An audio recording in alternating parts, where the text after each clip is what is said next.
Good morning, everyone. Good afternoon, and perhaps even good evening. Thank you so much for dropping by another exciting episode of the Daz Plus Pro Artist series here. It's episode number 23. Can you believe it? 23 episodes we've done. And it's wonderful to see you all. Mr. Trevor Hancock's in the house. I'm so glad that you could find the volume button.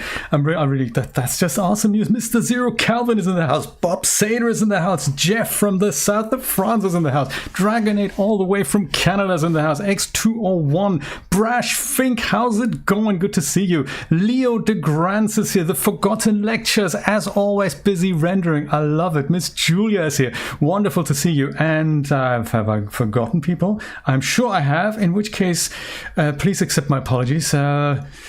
Jeff, I've already had Jeff. No, I think that was it. That's everyone I can see in the chat. If anyone likes a shout out, say hello. It's wonderful to chat. Like David Summers, for example. Good to see you. Good to see you. Hey, don't worry about the microphone here. That's in the way. It won't be in the way as soon as I go to the little, roundy little mini cam stuff. So I'm thinking, I was trying to improve my audio quality a little bit. So it's a little bit in the way here, but I hope that's not going to detract from what we're going to do today. Namely, something really exciting that I thought I'm going to share with you. It is a way of bringing your Daz renders and your Unreal Engine renders together in Photoshop. It sounds like a simple thing, but composition wise there's a few things that we need to make sure look nice. So like we need to match the lighting, and we've already, north of France even, sorry about this, we've already discussed how to load an Unreal Engine environment and render that out as a HDRI and bring that into Daz Studio. So then you can just go and use that as a background, render your characters in Daz Studio and combine them that way. But that doesn't work for every project you're doing, because you're limited to the output size of the HDRI that comes from Unreal Engine, and that's limited to 2K by 4K. So that isn't, quality-wise, that isn't great. But Unreal Engine has these other amazing features that we can maybe bring together with the iRay engine. iRay itself has also got amazing features, and I'm always a fair believer that we should play to the strengths of an application and really make the most of that. So Daz Studio is awesome at creating stunning still renders from characters. But it struggles the moment you put larger environments in there. So what can we do? Well, render it twice. Render your characters in Daz Studio and render the environment in Unreal Engine. Combine the two in Photoshop. There are other ways of doing this, and I think we've touched on this a few episodes ago. You can bring your figures from Daz Studio into Unreal Engine and then just go and render the whole scene out. But the overhead of what you need to know in order to get that going is it's a lot. And this way that I'm sure going to show you today means you don't have to know all that much about Unreal Engine, how to install it, how to load up an environment, frame up a camera, and get a picture out. And that's what we're going to talk about, and then combine these two things in Photoshop. That's the idea. In fact, let me just go and show you the little promo image that I've made here. This is the button? Yes, this is the button. This is some browser windows that are open. Amazon Photoshop, there we go. And then I'll show you the layers and what I've done to that. And hopefully by the end of this, hopefully we're going to be able to squeeze it into 2 hours. You'll be able to do exactly the same. How is everybody doing today? The reason why I picked this motif, by the way, is that traditionally, and times are changing and all that, no question about that, but thanks Photoshop, that's awesome. This one here, I'll show you this one.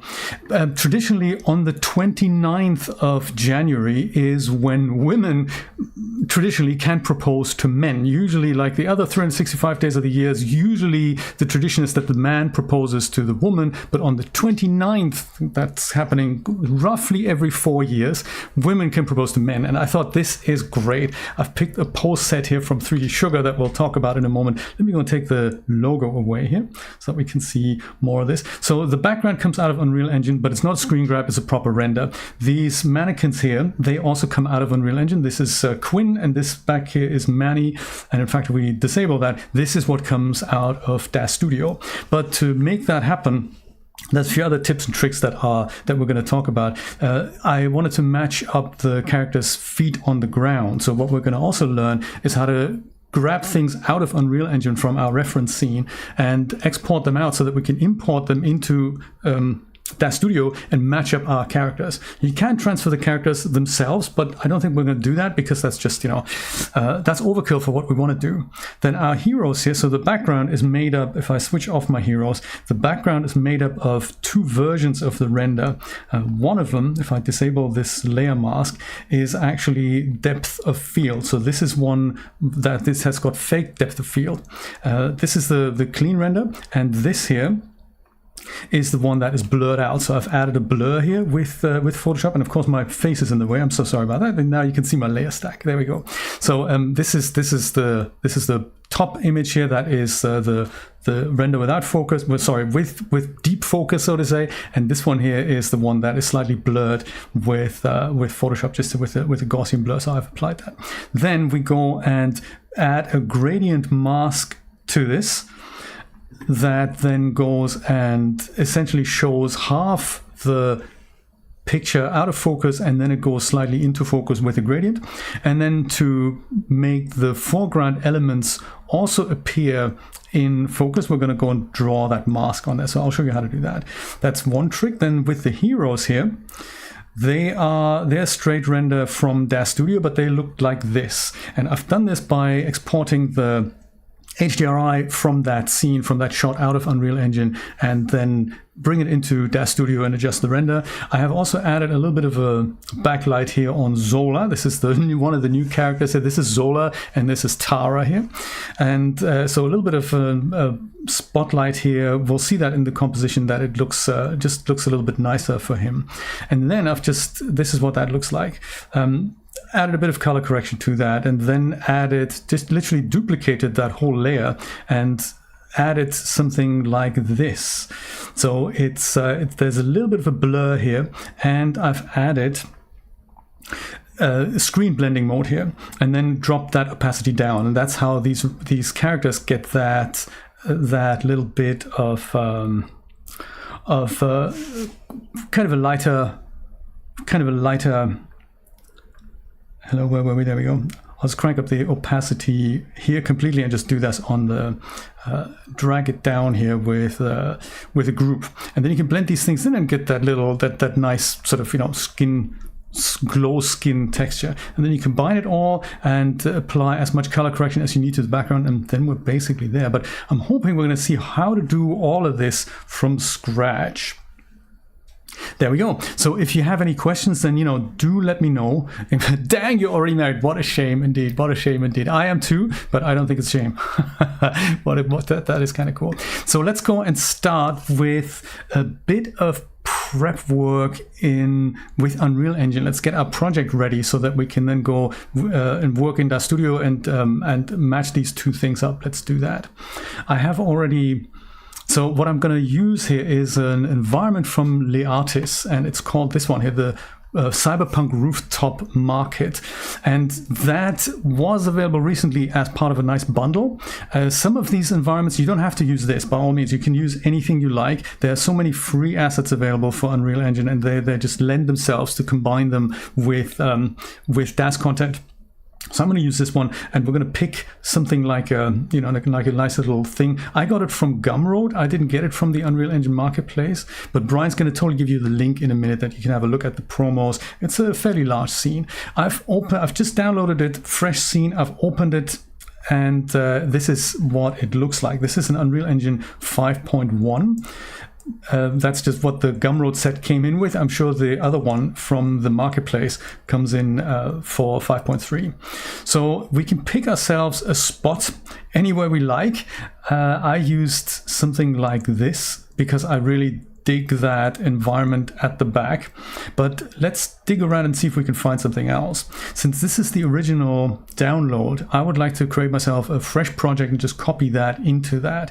It's something that it's a good way of working in Unreal Engine. As my launcher, I'm going to go and launch 5.3, and I'm going to go copy what I've got open there into my new project. And in so doing, I'm also going to use the third person project. So that means we have the mannequins, so we can use them as background characters. Those mannequins are easily replaceable, by the way. If you wanted to use something either like Daz characters for the background, you can just go duplicate those around and send them to Unreal Engine. Do that. You can get characters from that marketplace. You can use Relusion characters. You use billboards from Riversoft. Anything that you have lying around is good as background characters, especially and including older characters, because it it doesn't really, resolution doesn't really matter so much. Let me go and start with the third person template here, and I think, have I not made myself Daz UV projects? That's a new folder, and we're calling this Rooftop Proposal, because that's the spirit of it. She's proposing to him, and then later in Daz Studio I'm going to show you how to use those poses and how to make adjustments to the poses, because I think in the pose set by 3D Sugar, the man kneels down and the woman stands there in surprise. But then if you apply the female pose to a man and a manly pose to a woman, then the expressions don't quite match, and the on the man looks a bit girly, and the girl looks a little bit manly, and so we can see if we can adjust that. Okay, so this is that level as it comes in our new project. Before I do some copying work, let me go and do two things before we get going here. First thing, I'm going to go into my project settings, and I'll go and search for something called auto exposure. That is usually on, and that's good if you're developing a game, but I don't do that, so I'm going to go and switch that off. And that means our camera isn't going to constantly readjust the brightness in the level. So that's number one. Number two, I'm going to go over here to my plugins, and I'm going to enable something, and I'll repeat this because it's important when we want to get something out of it. I'm going to enable something called the movie render queue, and that is a plugin that we need to get high resolution, good looking renders out of Unreal Engine. By default, it uses something like a legacy system, and that doesn't look as good as this one. So I'm going to have to restart my project for that to come on. Right, Jeff? Yeah, exactly. If you've been playing with Unreal Engine, that is something that for us who come from a non-game dev world, who don't do real-time experiences, we sometimes have an issue with auto exposure. I totally agree.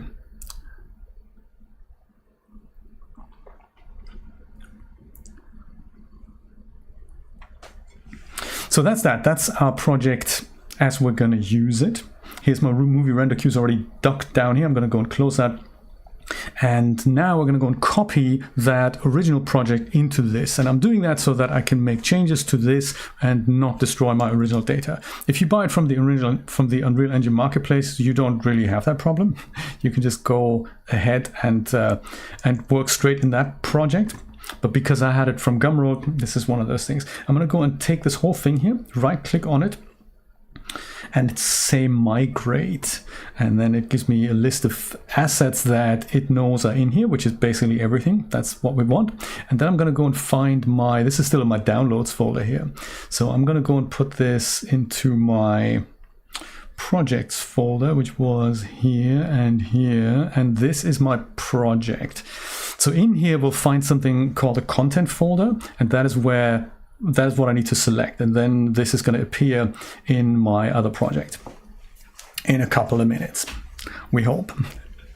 What have you been up to? Tell me, what are your renders doing? Have you got anything planned that you've got in the pipeline? Anything specific that you want to talk about? Anything that you had difficulties with that we might want to address here? Because I always have time for questions, and it's always nice to hang out and shoot the breeze, isn't it? We hope. Yes, Nate, we hope. My moderators also, Mr. Nate, Miss Julia, and Mr. Zero Calvin, aka the Brian. They're gonna content migration failed due to assets that have been migrated successfully. Is that good? I can't tell. My moderators are here, and they're gonna fish out questions that I am prone to miss. Cyberpunk Rooftop Market. This is now that project here. Let me go and see what. If it's in here under levels, we've got an overview, and we've got something called Rooftop Market 1. So that is probably the level. Oh yeah, see, and the overview is all the bits and pieces we have available. So if you want to scene build or kit bash this, and this is a nice little show and tell of what's in this pack, including little cafes and whatnot. But this is not quite the level we want. So I always appreciate it when people give me a demo scene. Oh yeah, look at that. So you could go and take this and extend it and turn it into a walkway and, you know, put your own food props in here. I like it. Look at that, donuts and fries and yeah, very nice. Look at those textures. Very, very cool, I have to say. So that is not the level we mean. It's this one here, Rooftop Market 1. I'm going to go and open that, and then I'll go and save my own copy of it so that I can go and do something in it and, you know, remove things. Like, there's so many demo cameras in here. I don't really want to use those. I might have to group things together. Yeah, this is the level. Okay, let's go and save that. I like putting something together, like a new subfolder here.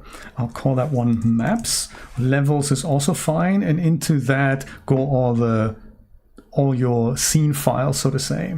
So file, save current level as, into maps. I'm going to call that one Rooftop Proposal. There we go. Now I have my own version of this. There we go, Rooftop Proposal, and I can do things to it like make changes. And if you're not all that familiar with Unreal Engine, you move around by holding the right mouse button clicked, and then you use the WASD keys to move around. Like if this was a first-person computer game. If you click G, then all these icons will disappear, and that is quite nice because it gets you the real-time view. And then you can visit the scene. So we could do something. We shouldn't, if we want to combine this with Daz characters, try to avoid having something like foreground objects in it. If you want to composite something in Photoshop, you want to probably avoid that if you have characters here. But also this is going to detract from the image a little bit. So unless you are prepared to do a little bit more in-depth composition work, this would work. So we could have them stand here. Or here, that is also possible. So there's quite a few cool angles that we could shoot from here. And I think this is what Unreal Engine is really, really nice, to get you inspired about how you want to shoot the set. It just gets you a good real-time navigation here. I think I used something like this. I don't know if this was the exact spot. I may have used the other side.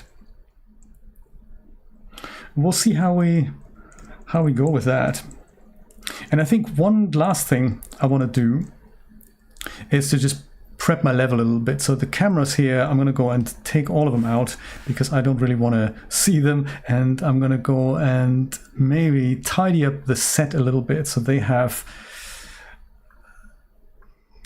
got everything in separate folders, but that means the top hierarchy looks, you know, large. So they have a couple of level sequences in here. I'm going to get rid of those. And there's another camera here. Let's go get rid of that as well. And then there's a ton of decals. Let's go and group those together here. Decals from here to there. And then right click, and I'm going to go and say move, create new level. And this is going to be my decals level here. Decals. And I think, is that it? I think so. No, hang on. There's more. There's more level sequences, so we don't need that. We're going to use our own. We're going to make our own. I think that's everything. I'm going to go and select everything that I have here. There's still some cameras in here. Literally everything from the top to the bottom, and then I'll go and move that into its own level as well. So I'll call this one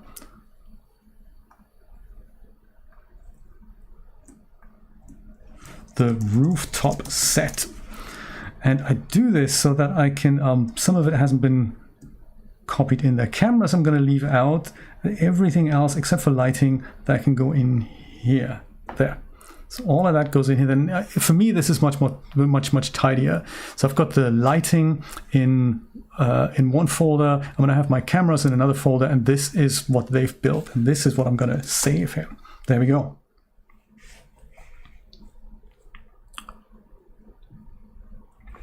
Oh, okay. You haven't had much time for Daz. Okay, it'll be there for you when you're free. Oh, you became a Daz convert. Nice. Yeah, revisit UE. It's a really nice tool. I don't think it's one of those things. I don't think it's a replacement for everything, but it's a fantastic background generator, if you will. And especially if you use this concept of saying, hey, I like my posing tools and my figures from Daz Studio. That's really the strength of Daz Studio.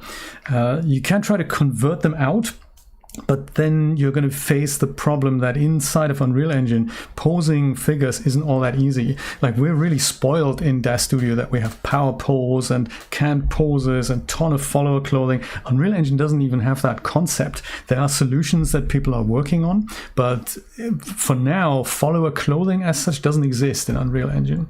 And that's a big strength of Daz Studio. Right, yes, same here, exactly. That's me too. The human figure in Daz Studio is just so cool. Let's just use this for now, and we're going to revisit how we render this shot out and how we position the camera and add background objects here. I'm going to go and just click Control 1 so that I can lock this shot in, and then if you wanted to just have a look at other areas, like we said, maybe down here might be another option. Something like this.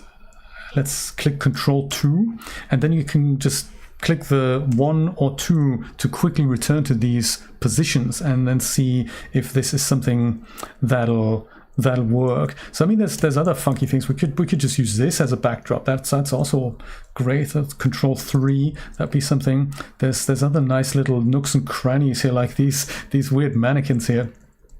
That might also be nice, like man proposes in a street market. We don't have to feature these background buildings here, but maybe this is quite nice. I'm going to go and click Control 4, and then we have 4 possibilities here: 1, 2, 3, and 4 that we can choose from, and then we'll see which one tickles our fancy.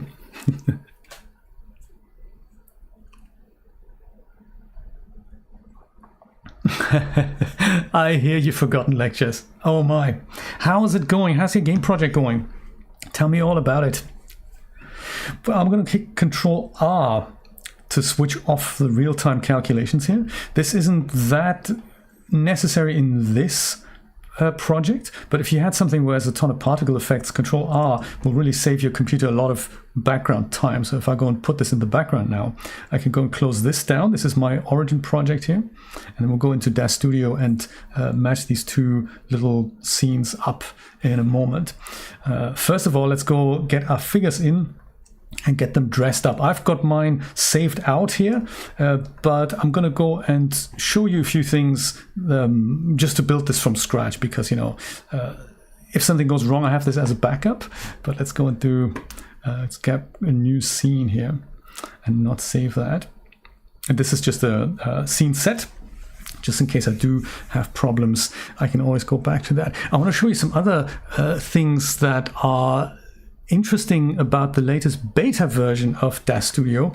If you haven't checked out the beta, I strongly recommend you do that. It's always good to have a second version that is independent from the release version on your computer. That also means you can do the latest features work for you. If not, go back to the release version and test the beta before hastily overwriting your release version.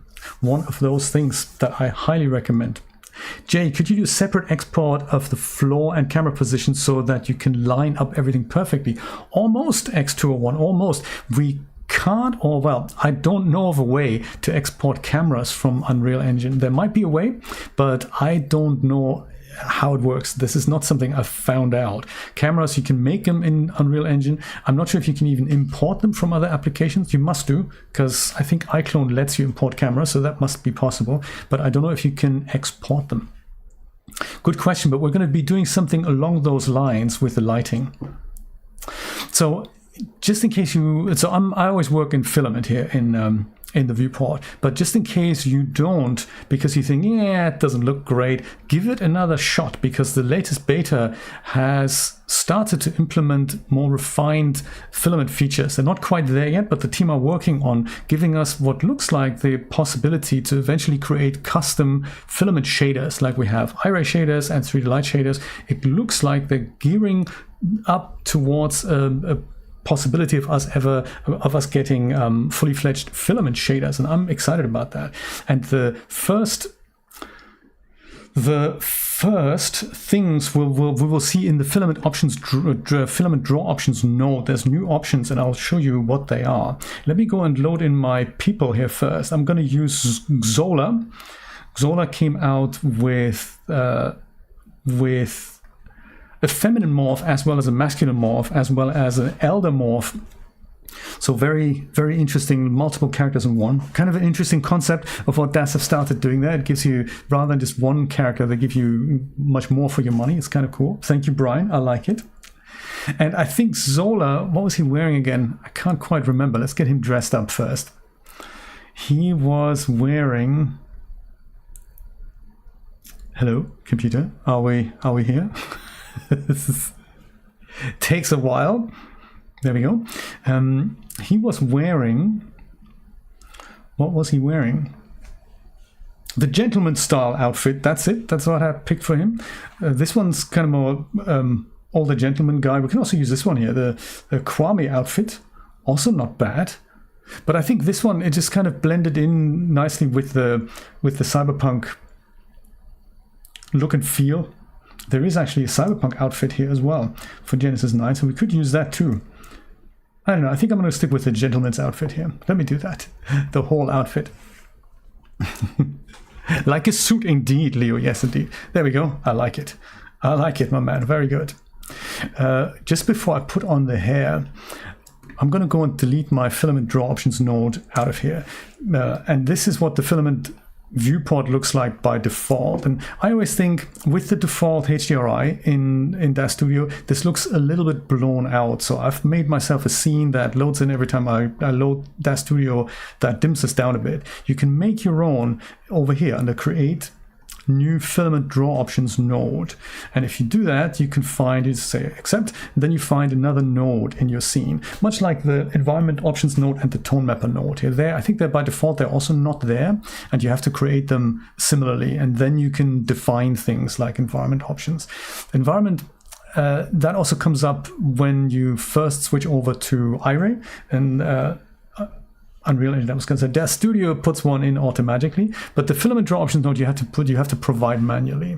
And once you do that here on the Parameters tab, you have a lot of options to play with. So the transforms, that's not really it. But then under optimizations, you've got one option that says generate texture mipmaps.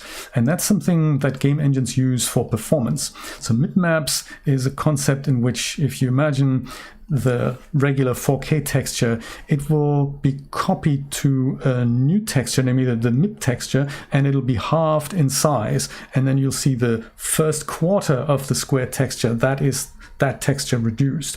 Then you have another reduction of that by a power of 2, and that's on there as well. And you have smaller and smaller versions of the texture, and that means that when the character is far away from the camera, and I don't know if you can see it on the stream now, but I can see his face looks fuzzy now because the render engine Filament is clever enough to say, I'm gonna not use the high-res textures because I don't need to render that now. It's faster for me to render smaller textures because I don't have that. Iray doesn't have that. Iray works slightly differently because it's not a real-time rendering engine. So as I come closer, eventually you'll see that his face gets sharper and sharper, and this just about here was where it swapped out one MIP level to another. And as a result, you can also sometimes see artifacts on the outsides of the character. Sadly, with this demonstration effect, we can't quite see that anymore. But if you see like fuzzy edges, then that's often the MIP maps that you get in Filament. You can switch that off. If we do that, we always look at the high-res textures. And now, if I go and zoom him out, he doesn't look quite that fuzzy anymore. I mean, at least on my monitor, I don't think YouTube will bring that across. Mipmaps are kind of like a proxy setting. Think of it as LODs for textures, really. That's what mipmaps are. And all real-time rendering engines implement them. They still need to load the whole texture into memory, but they will then switch the position of that texture out. That's how that works. And they do that seamlessly, so they don't have to load in a new texture when they need a lower resolution. They just switch to a different position on the UVs. That's how they do that. So that's one thing that you can do here. And you can bring them back like this and switch them back off. I tend to leave that off because I like to look at my high-res textures here. But it might improve performance if you're doing animation, so something to keep in mind.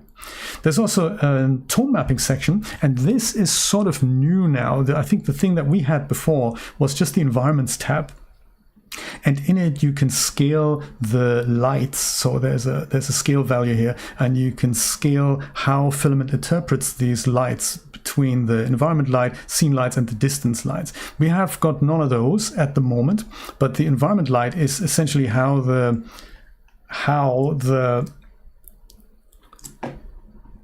HDRI is interpreted. So under render settings environment we have this here, and in iRay this is going to look darker than what it currently looks like in Filament, and that's what this setting is good for, so that you can make an educated guess. So look at that, this is what this really looks like, but because of his complexion and the more complex shader that is employed in iRay, Filament looks completely different. So you can go and use that parameter here, environment intensity scale, to scale that down. You can make it like maybe 8,000 and make it darker and make it look a little bit more like what you saw there. Maybe it's 10,000.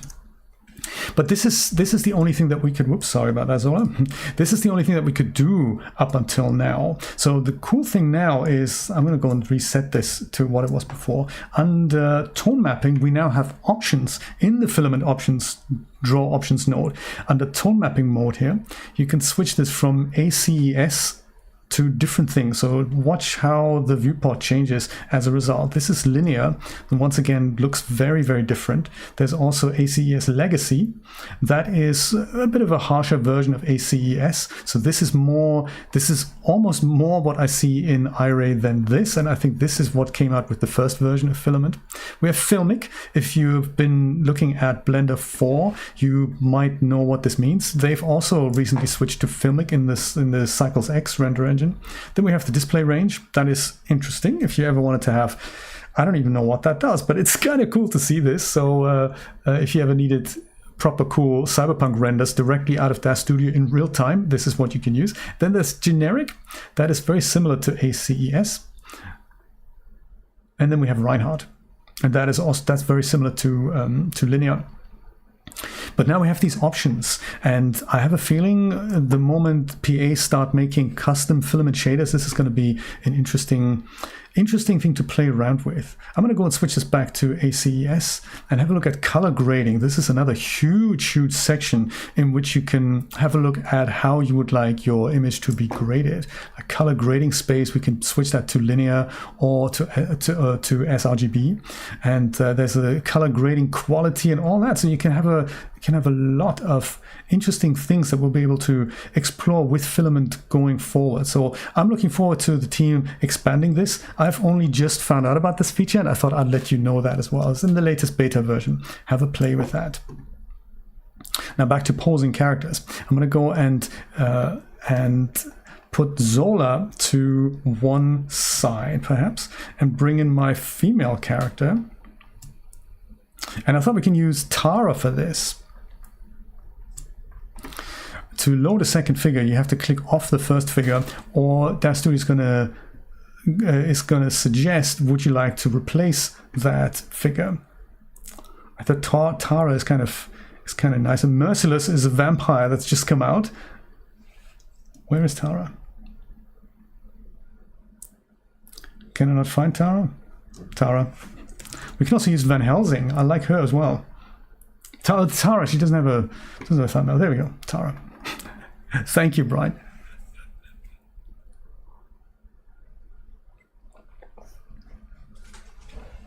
You live in France and New Zealand. Jeff, how do you do that? You commute? You don't commute, do you? That'd be a too long a flight. My goodness. Mip maps to remember. Yes, exactly. Whoa, that sounds crazy. Tell me more about it.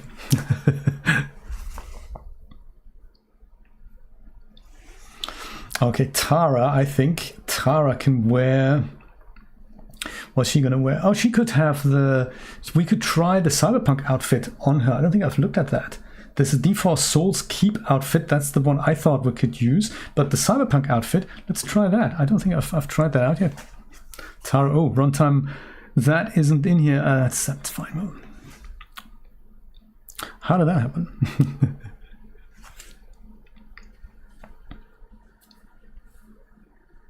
Oh, Mike, that is bad news. Could not find that file. That's cool. We're okay with that. Skip missing files. We're totally fine with that. I don't know why we don't have that. It's if it works this way, we're happy. If it doesn't, well, then we're unhappy. My God, look at the outfit. Would she really propose in something like that? I mean, I don't know. I have a feeling we're going to use the other outfit instead. I think that looked more ladylike. More like the proposal outfit. Okay, we're not going to use this one. We're going to use this one here. D4 Soul's Keep outfit. Let's do that. Maybe we'll kit bash some of the shoes. Interesting that you also have that. It could just be a file that gets referenced that shouldn't be there. I'm going to go and remove all the previous clothing here, and this is her outfit. Let's go do that. Mike, that is interesting. Maybe at the end of the stream we can have a look at this and see if you follow my method. See if I also get that error. I don't think I do. I do this quite frequently. I haven't had this error yet. But sort of the first question then I have for you, Mike, which version of the Daz to Unreal Bridge did you use? So I know many people go out to the GitHub and then they try to copy files where, you know, they might not belong and the old files might not properly be overwritten and all that. There is the danger in doing that. Even though you do get the latest feature, the team have got a very stable version of the Daz to Unreal Bridge that works with Daz Studio 4.22 and Unreal Engine 5.32 currently in Install Manager. So if you've previously manually installed any files, I would recommend you delete those and use them through Install Manager. That is my first recommendation. Try that. The other outfit is smart and very nice. I get you. It is smart. Yeah, so this is what I would do here. Daz to Unreal. I would just get it from here, and I don't know if I can tell you my version number. No, I can. Just to see if we're on the same page here. Send to Daz to Unreal. Version 1.2 is the one that I have, and that installs itself through the advanced dialog here. If you use this, and if you say install plugin, and if you then point it at the project folder that you have rather than the engine, then that'll copy the Unreal Engine part, restart the project, and then start sending files again. See if that works again.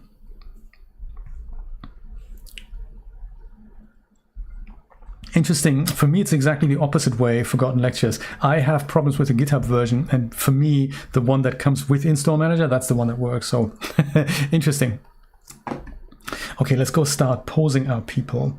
And that is something I've discovered from 3D Sugar. It's a set of couples poses called My Everything.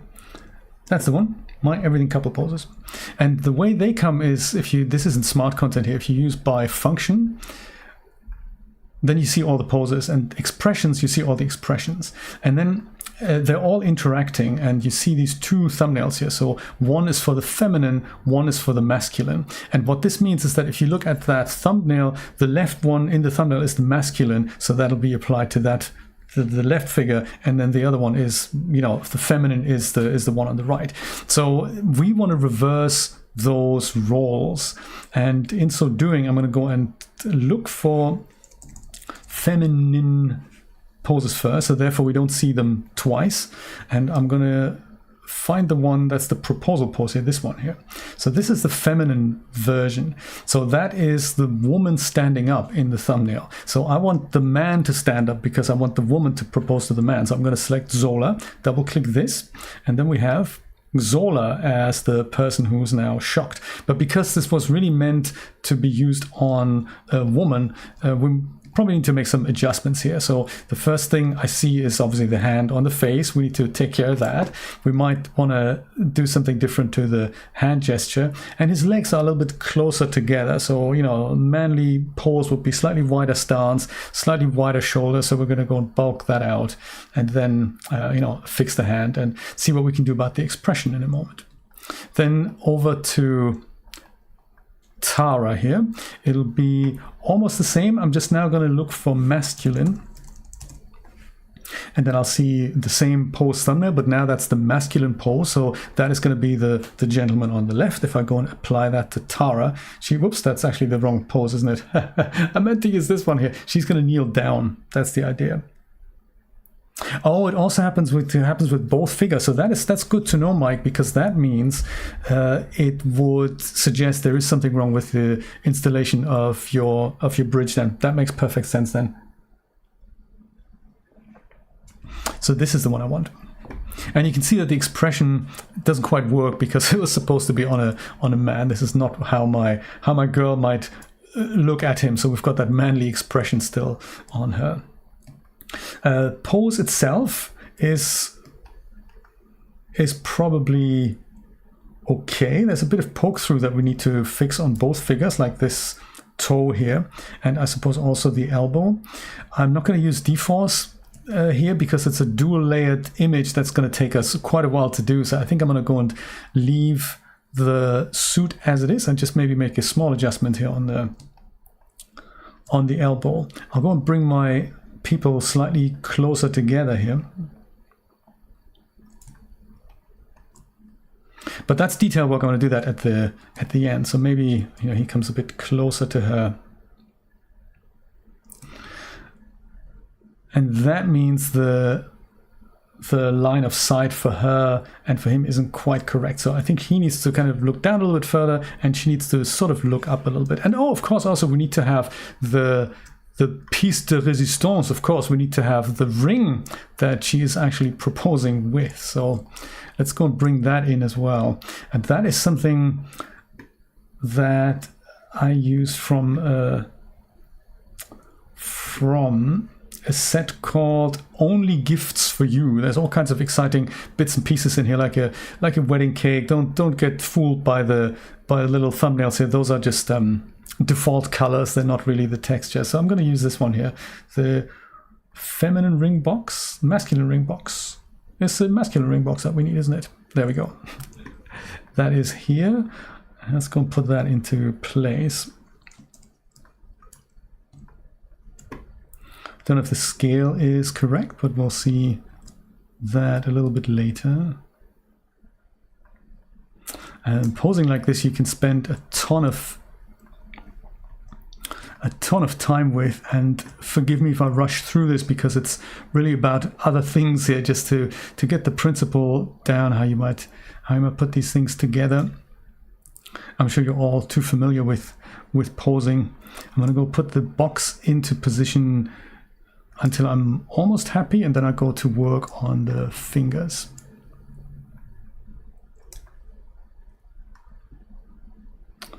So that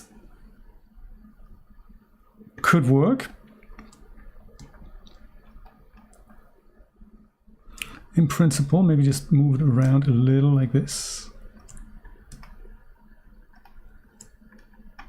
And Xola I've made invisible with Control left click so that everything that's parented to him also goes away. Let's go have a little go at the fingers while we're here. With Tara selected, I like to use the Power Pose tool for this, specifically the one with the hands here.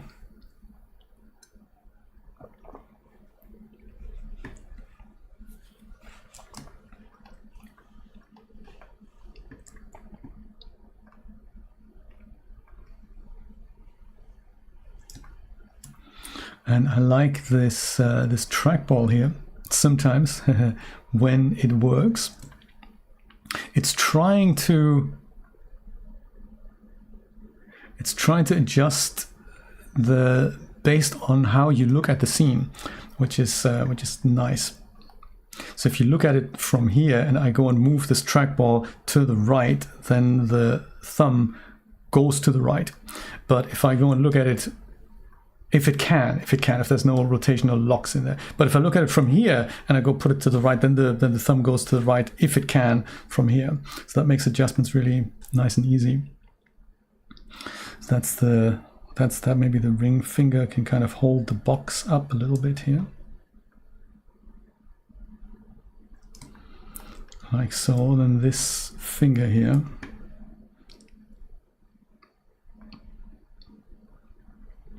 Might clasp this a little bit more.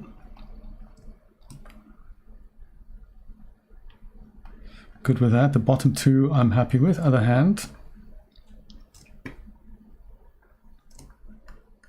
And if the manipulator gets in the way, just switch it off with this tool here. If you don't want to see it, click that. All the functionality is still there except for the direct manipulation in the viewport. You don't have that. Life's cheaper when one's asleep. Oh, but you don't have to buy a trackball. Look, the Daz Studio comes with one. You don't have to buy a trackball. It's the one in the viewport. But you're more than welcome to buy a trackball because I like trackballs. Whoops, that's the wrong hand, isn't it? This one here. So this, I don't know if we wanted to bend that sort of over here maybe.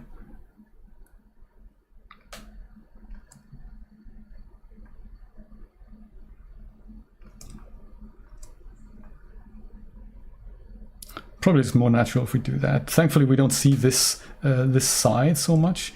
I think I want to just move the box up just a tad or rotate it so that it doesn't intersect with the hand down here. Maybe like that. Go back to Tara's hands here and just make sure this index finger doesn't intersect with the other finger. So maybe that can be the thing she uses to stabilize the box, like so. And then this finger here, I'm just going to go bring that up a tad, like so. Maybe bend that in a bit. I think that's fine, just fine. Presenting the ring, I think that's going to be okay. So I think pose-wise then, just so that she is looking at him properly, you can try out some poses, some expressions that come with the product, or dial in your own. I think I'm not going to do that actually. I'm going to go back to this and I'll just go and bring up her head a little bit. Oop, not with that.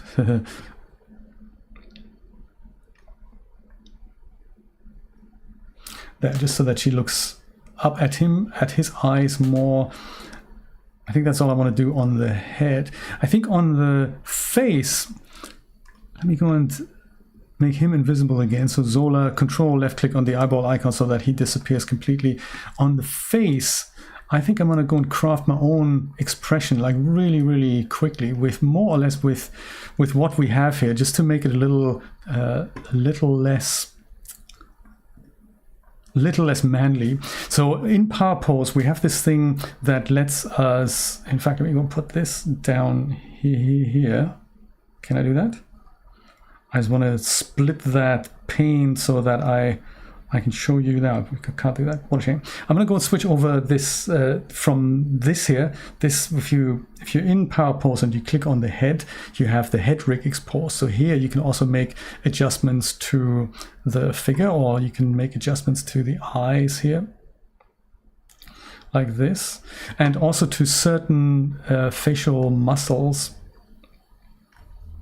Like, the eyebrow, so you can raise the whole eyebrow. But there is another set of controls exposed in the face that comes with you click this. So this is the full facial rig that we can see here, and that lets us make really quick adjustments to all kinds of aspects to the figure. So you can also adjust the eyes separately, but you can also select a part of the brow and then just raise that really fast, and that is quite nice to just make that visual adjustment. So she's excited, so it's not like a cool look on her face. So she's kind of excited and expectant. So we're going to open the eyes a little, and then also the mouth here is going to be less manly perhaps. We can maybe dial in something like a Vizime.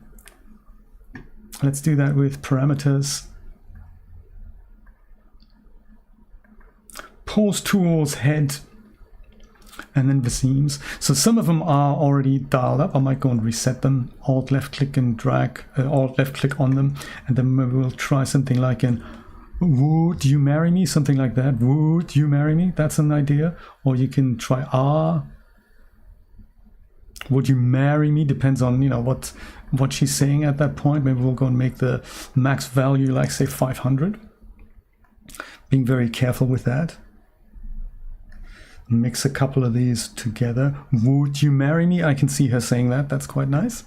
And then we'll go back to power pose, and then we'll adjust that because she's got that cheeky smile in her face. So let's go and raise the edges of the mouth up a little bit.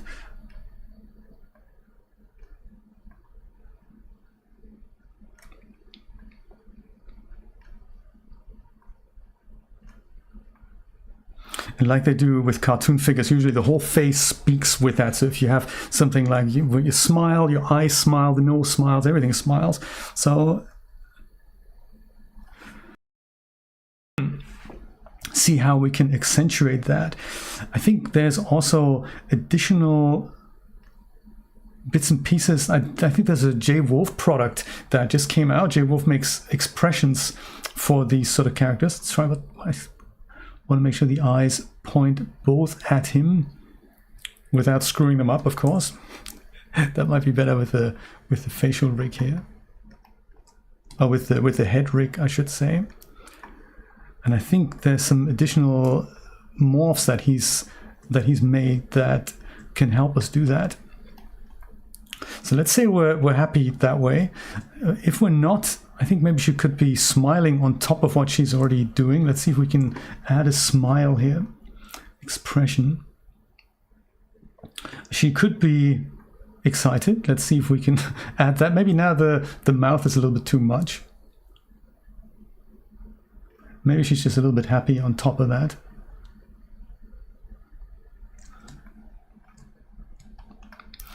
Or maybe that's too much. Maybe I'm just going to go stop fiddling and get on with Mr. Xola here. She should be growling. Why should she be growling? I think for him, let me go make Tara invisible now. I go save my scene. Good point, huh? I thought of that. Look at that. I thought of saving the scene. Mildly animated. That's the spirit, yes. I'll call this one Stream Proposal V1.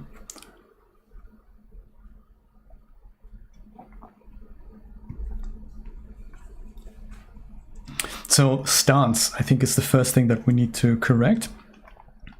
I've got the ring box still there. That's cool. We can leave that. That's fine. So stance, I think because it was made for a woman, I think the legs they'll have to come out slightly, and the shoulders, we're just going to go and broaden them up a little bit. And again, power pose to the rescue on the body. I think I'm going to go and do that with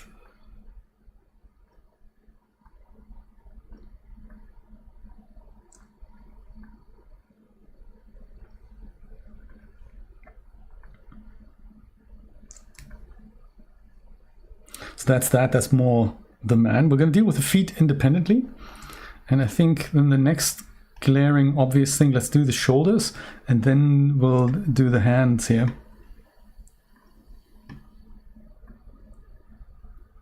So let's make the collarbone parts a little bit, raise those up And then we move on to the shoulders here. And also bring those out a little bit. So that's more because of course he's got more. He's in the gym 2 hours a day ever since he was 12. So it's you know, one of those things. So that's good. I think I'm probably this arm here. I'm thinking I want to go and put that down. Maybe just with that.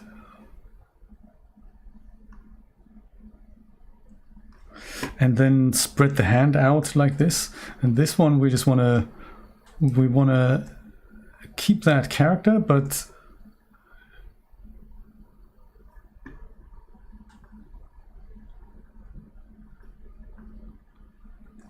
just bring it out like that, and then play with the hands a little bit, and then the expression. Let's go spend 5 minutes on that. So this is that hand, I think. Oh, that's the wrong hand, but we wanted to change that anyway, so it's fine. That's nice. Here, I think the fingers are just a bit too curled individually on this hand, so I'll bring this one down, and then we go and put that elbow out a little. Whoops, out a little more. And then the rotation is probably going to happen on one of these. Is that right? Not sure which one.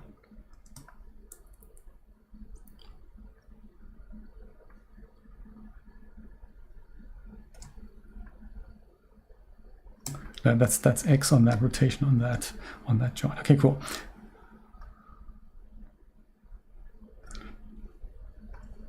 So then hand, this is that hand, isn't it? Yes, that's that hand. So I think what's happening here is that these parts of the fingers, they're a bit too straight for my liking. So I'll go and bend those in.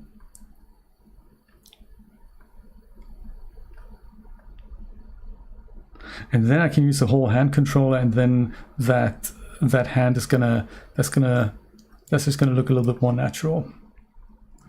And then final thing,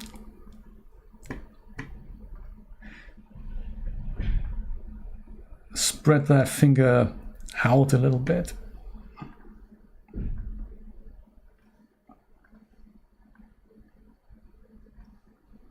Yeah, in fact, that was a bit too much, wasn't it? Sorry about that. Finger, come back here, buddy.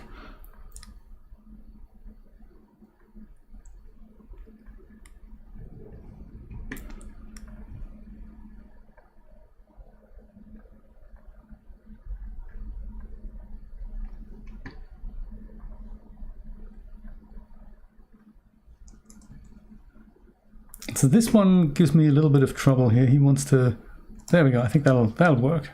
That'll work. And now we're going to do that. And just have this guy. No, this guy gives me trouble. There. I think we're sort of there. That's natural enough. Okay, let me go save this. My fat thumb, I like it. Yes, me too. I was wondering what's going on with the glasses. They are, if you do use defaults on this outfit, make sure you hide them when you, or even detach them and reattach them when you're done with defaults, because that's just, those glasses are not happy. They get placed all over the shop. Let's go and see what we can do about his eyes here. I think I might start with an expression here and see if we can bring that back. So again, this is girly expression by default. That's on a man, and that does not look great. Let's go back into poses here. And in fact, expressions, see if we can find, so there's JW past life expressions for Xola. See if we can find something like that. I mean, you know, you're ecstatic. Girl is proposing to you. She's totally stealing your thunder, man. How about this? Happy look up. Let's try that. That looks kind of interesting. Yeah, and we can just go and refine that a little, perhaps.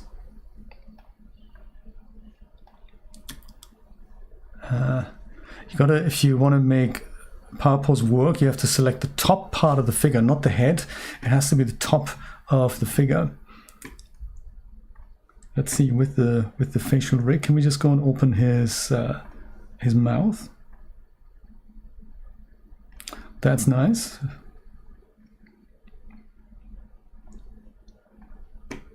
And then there's that you what now? Like the Mr. Spock raised eyebrow, perhaps. And I'm thinking also wider eyes, because we're like, what? I was gonna do that next week. Oh my God, she's doing it with me. That's incredible. There we go, perfect. That's our expression sorted. Is he looking at the right place? You know, I think he needs to go just look down a little bit, and then we'll go into Unreal Engine and bring all these two things together.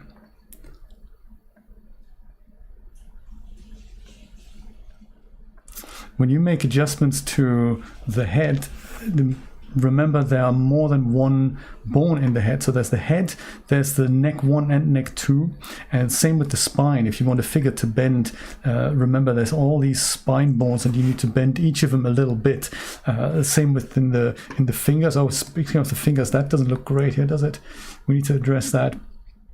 I didn't see that from the other angle. I think we have the same problem with the curled hands here. Oop, that's the wrong hand.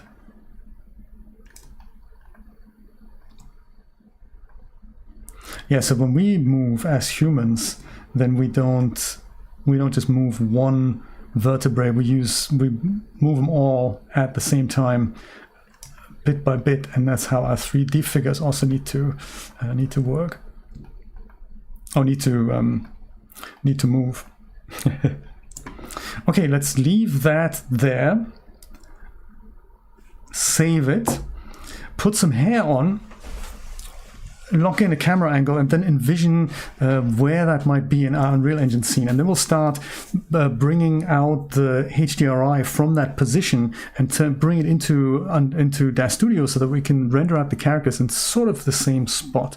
And on that occasion, we'll also gonna grab the floor from Unreal Engine and bring it into Daz Studio so that we can match the feet up where they need to be. And then we can see if the shadows are gonna be correct, and you know, it's gonna help us do our render. Oh, do you think he's reacting to the person behind her? Ah, I like it. It's the robot he wants to marry. Very funny. So I don't know what you think. If you have a preference, if we have our four shots, this one might be nice because we can put background people around here. This is also nice, but it could also be a bit cluttered here. That's number 2. Number 3 is sort of this here. That's relatively plain and easy to do. And I think this might actually look a little bit nicer. The floor here could be problematic. No, it's fine. There's just mats here. So you don't want to make it too difficult for yourself. So we could just take a couple of these away here and just switch these off and say this is the floor.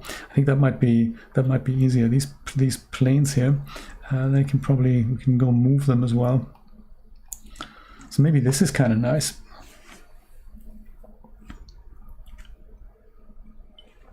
Good point, Nate. Yes, good point.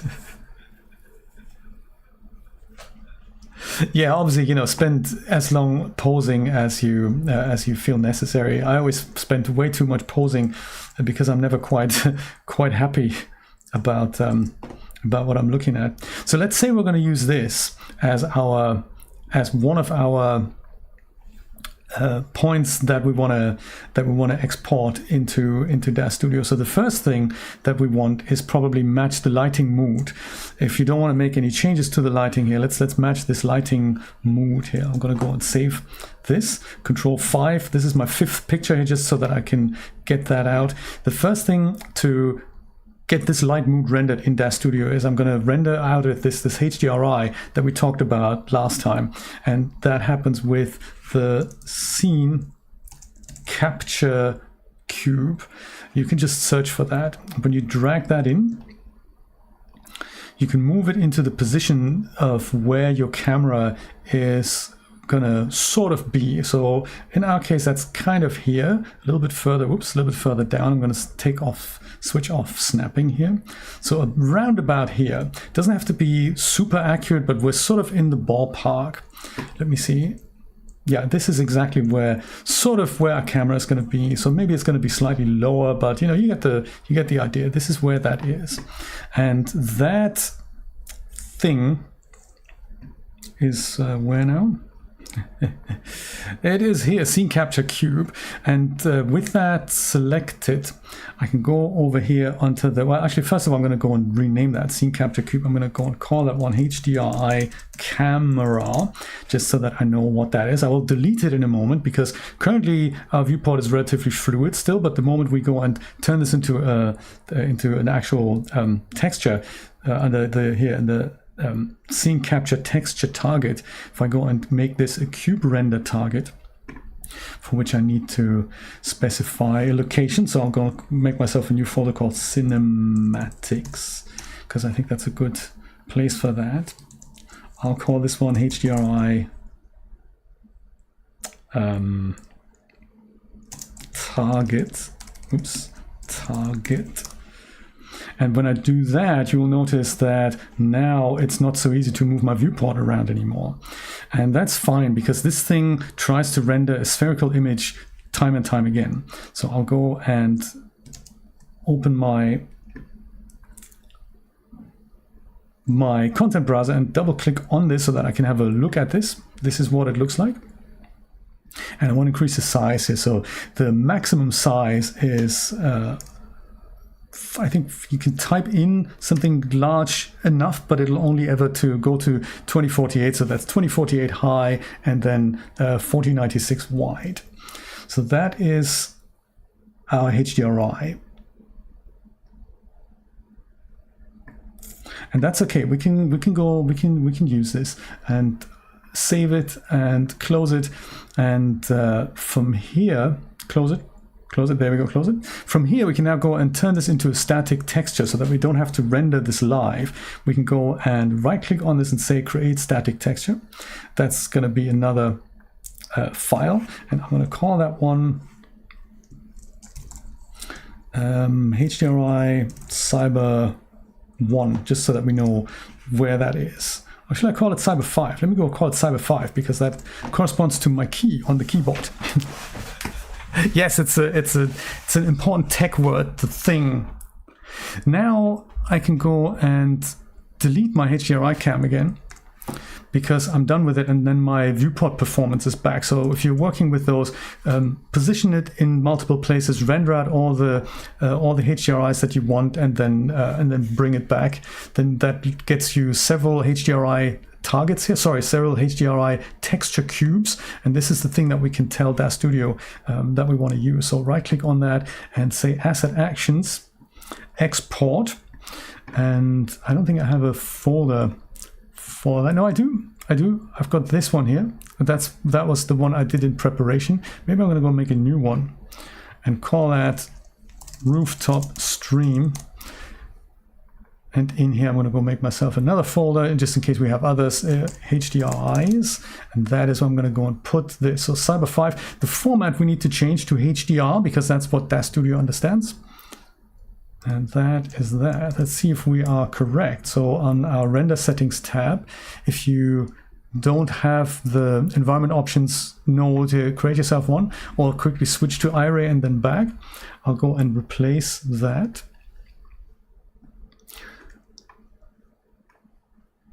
Rooftop Stream, HDRIs, here it is. Give Filament and also iRay a moment to process that. And then we'll see what these guys would look like. In the meantime, while it's rendering that, you can also, as to get the framing right, if you don't want to bring over the Daz figures, you can go and if you have the third person template installed, which I have, and if you don't, you can head over here to add feature or content pack.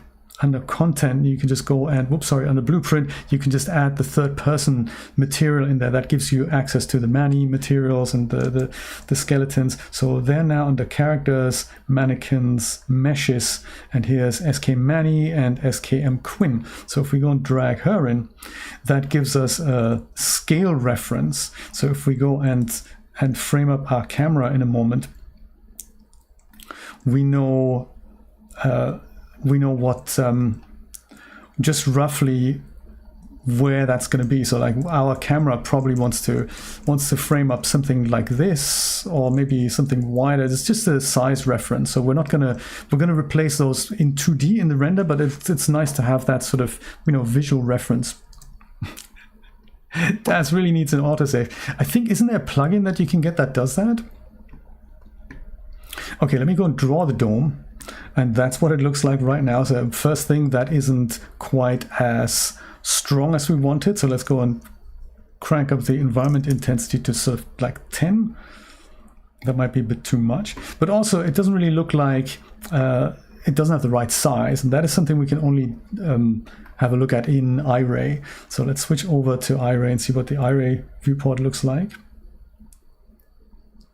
And then it's all about matching the perspective and also turning this around and making sure we're happy. So it's two things. We're not looking at the right perspective here. We're looking at something, that isn't this. Whereas in Daz Studio, we're kind of looking at something like this. So let's go and turn this around. And that we do under environment, under dome. There is the dome Y rotation. So you can turn that around. I think before I do that, it's also too big. So these guys are intersecting with what looks like this lamp post here, which I think is probably this. So I think we're looking at this, but we're looking at this too close to that. So obviously we're further away in here, and here we're already intersecting the figure with that. So what we do then, before we turn anything, let's go to switch the dome mode from infinite sphere to finite sphere. With or without ground, doesn't matter. I think I'm going to use without ground, finite sphere. And when we do that, we have additional options that are now coming up, one of which is the dome scale multiplier. Let's set that from 100 to, say, 10. And then we see that the sphere gets smaller, and as a result, we see more of our HDRI. Maybe 5 is something that might look better. And there we go. Now we see a bit of a better perspective. See how the ground has changed here? This was the default. Whoops, I'm sorry. This was the default. And by setting that down, you can see how we're getting the perspective more in line with what we want. So I think the perspective is correct, but we're still not looking at the right thing. So I think I need to turn this around into this direction. So dome Y orientation. iRay has an issue catching up. So if you can decipher, we're going in the right direction though. If you can decipher what it does, you can also go switch back into filament mode and do this in real time. And now we're sort of looking at the right thing here. Are we not?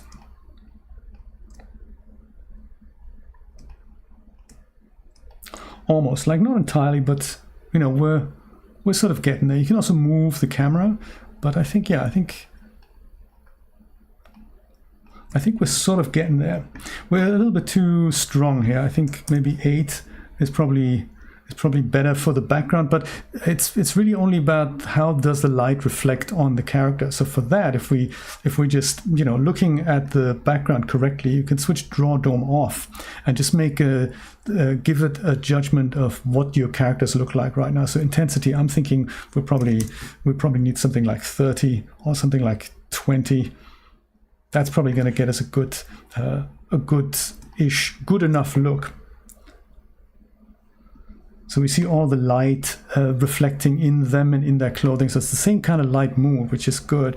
We have a problem with the feet. It looks like her foot is hovering here, and he's a little bit hovering, and that is because iRay determines the ground plane automatically by where's the deepest object. So in this case, that's her foot, and everything else is slightly higher, and we don't really want to spend time lining that up. So we're going to have a look at ground, and we say ground position mode, not auto but manual. And then we can go and manually adjust where the ground needs to be. So I think our ground origin -10 is too much. I think 0 in this case might be okay, or we can just have something like 1 or 2 so that her foot is firmly planted on the ground here.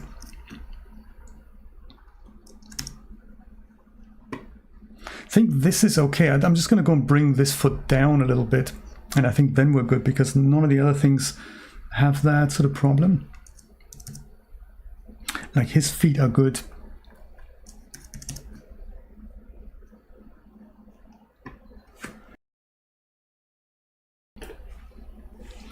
Yeah, I think 0 is kind of fine, and we're just going to go bend this toe a little bit, drag this up, put this down, and I think then, you know, then we're there. Then we're there.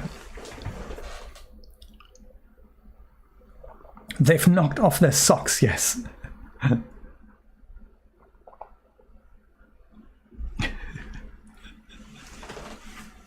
Very funny. Oh, there's been a new script thing that keeps a save history. Oh, okay. That is kind of nice. Interesting. I haven't seen that. Sounds interesting. Brian, see if you can find it. I'd like to kind of see that. I know that says a product by V3 Digitimes. That's something that I've been meaning to use at one point, but I still haven't gotten around to that. I'm just going to lock this in as a camera here, just so that we have something. Obviously, you know, we can fiddle around with that, but then that makes it easy for us to go back. Oh yeah, before we do the feet, let's go and bring over these ground planes here, so that we can position them, and that's going to be quite interesting. These are all just planes with the same background on. Let me show you how to do that. So I'm just going to go pick one of them here, this one, and you don't want to move them. You want to leave them where they are. And with that object selected, you can go into the details panel, and then you see where the static mesh is here and which material they've applied. So let's export the static mesh first. It's probably just a plain plane, but it could also be something that's custom UV map. We don't know. So let's go and click this folder icon and just export this exact thing. Yeah, so it's just the basic shapes from the Unreal Engine content, but just in case, right click, asset actions. Could be a more complex object. Head over to export, and I'll go and make myself a new folder here. Call OBJs, and I'm not going to take a chance with FBX because that's just the endless bingo format, isn't it? And I'll call it, yeah, ground plane is probably fine. Ground plane, perfect. So that, should that bring up an export dialog of some description? I guess it did it? I guess it didn't. Let's go and import this. Rooftop stream OBJs ground plane. Oh, there we go. We've got a couple actually, internal with UVs, and this one. That's the one we want. And that, I think, is it in centimeters? Yes, it is. There we go. It might be larger. Maybe they've scaled it. But yeah, that's our ground plane. So that's nice. We can make it bigger. It's fine. I think we're gonna just go and duplicate it, but it doesn't have anything on there. If we look on the surfaces tab, it just has one surface, but it doesn't have any textures on there. Let's go and bring those out as well. That leads us down into a bit of a rabbit hole in Unreal Engine, because if we click on this material here on the little folder icon, we see where it is. It's called crack pavement, but it isn't really a material. If you double click that, you'll notice that it is a material instance. So we don't see textures. We see roughness control override value, but nothing else. And that's because they've used a master shader and used an instance of that master shader and then overridden some parameters. So we need to go dig into the master shader, double click onto this icon, and then we'll see how this texture is actually made. And it's simple. This is what we like to see. We have a diffuse texture up here, and we're going to go copy that out. And we have a normal out here. And those are the two things that we're going to use and add into Daz Studio. This thing on the bottom here, that is another texture, and that you might not be familiar with that because Daz Studio doesn't use this system. This is a packed texture. It's also sometimes known as an ORD or ORM texture. And what this is a color image that combines the ambient occlusion, the roughness, and the displacement map into one picture. So those are traditionally black and white maps, and to save the render engine time, you just use one in the red channel, one in the green channel, one in the blue channel, and instead of supplying 3 separate images, you supply one, and the engine is then clever enough to connect the red to the ambient occlusion here, the green one that goes into the roughness channel, and the blue one here that goes into the metallic. In this case, ORM is occlusion, roughness, metallic. ORD is occlusion, roughness, and displacement. So it depends on what you need there. Substance Painter can export this. You can make this also yourself in Photoshop if you like, but we don't need it. We're just going to use this diffuse texture. That's that. And this little folder icon on anything always tells you where it is. So if you click that, then the browser comes up and this is where these textures are. So you right click on that and Asset Actions Export. I'll just put it in the OBJs folder here, plain, that's fine. And then this one here, I'll do the same with the normal, Asset Actions Export. And over in Daz Studio, we're going to go and pop that on there. So base, that is that. It's a bit too shiny and there's nothing really on it. So let's go and put the bump map, that's the normal in our case. And now we have normal on there. And the shininess, that is something we can just override here on glossy roughness. So we'll make that maybe 0.8. And if you find the normals are not quite strong enough, then don't be afraid to change this value here to something like, I don't know, 50, and then just crank up the normals until you get a happy result. So this is only one plane. Let me show you something else that's interesting in Daz Studio. We can turn this into our own floor, and we can duplicate this, edit, duplicate. I've got myself a shortcut here, Control D, that makes that super easy. And then we can go and move that and, you know, make sure it lines up properly. Obviously, I have no idea what that exact value is. So there is a tool, it's probably 100 centimeters, but there is a tool in Daz Studio that lets us do this really easy, namely the oft forgotten snapping tool. And that is with your 3D manipulator selected here on the tool settings tab. Have a look at this, it says snapping. So you can go and click guides. Do we need guides? We don't need guides. You can go and click the first option here that says translate. So you have the different ones for rotate and scale. You can snap those independently from one another. But I'm going to use this one here. It's 200. Is that going to work? That is no. That's too much. So we need 100. So now I can only move this in 200 centimeter increments, which is kind of neat. So I don't need that. I'm going to go and set that to 100 here. And then I can go and move that here. So now I know that they're absolutely lined up. And if I combine this with my shortcut key here, duplicate nodes or node hierarchies, Control D, and then I can go and make a really fast floor. So Control D,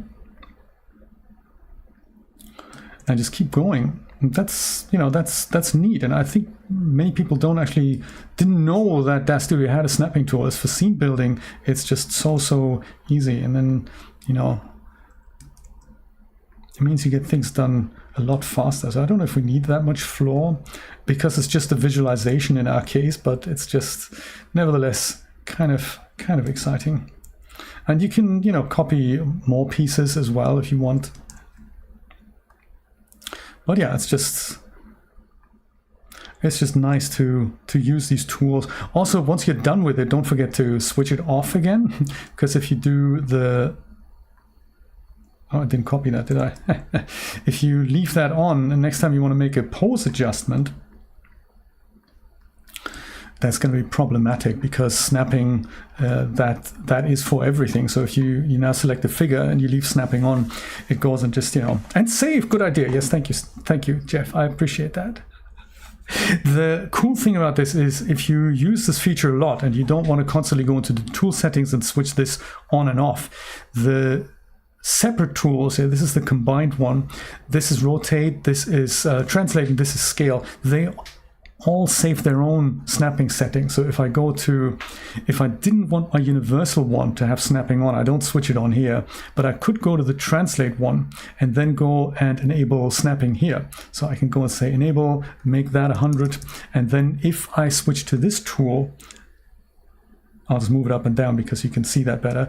In this tool, snapping is now enabled. But if I go back to my universal tool, snapping is not enabled.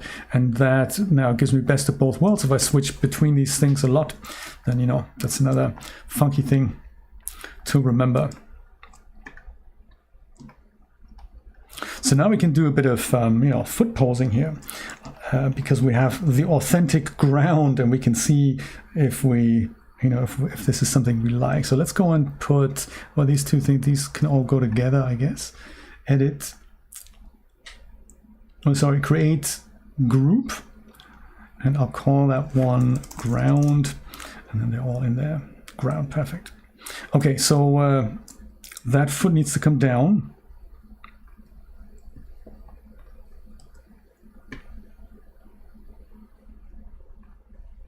That's then, of course, connected to this. Oh, that's the wrong leg to begin with. That's the wrong axis. So is this. And there we go. So now the pressure's on that foot. That's nice. And here, I think, here on that toe, that's on that toe rather. That's just a matter of, oh, we can't bend that further, so we'll go and bend this.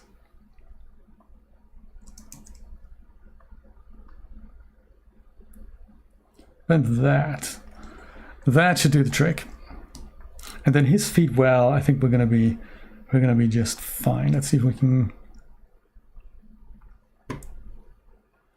do something to this toe here, just bend that up a little. No, we can't. What a shame. So maybe just this leg like that. That might look a little bit better. Okay, now that I'm done with this, I can save.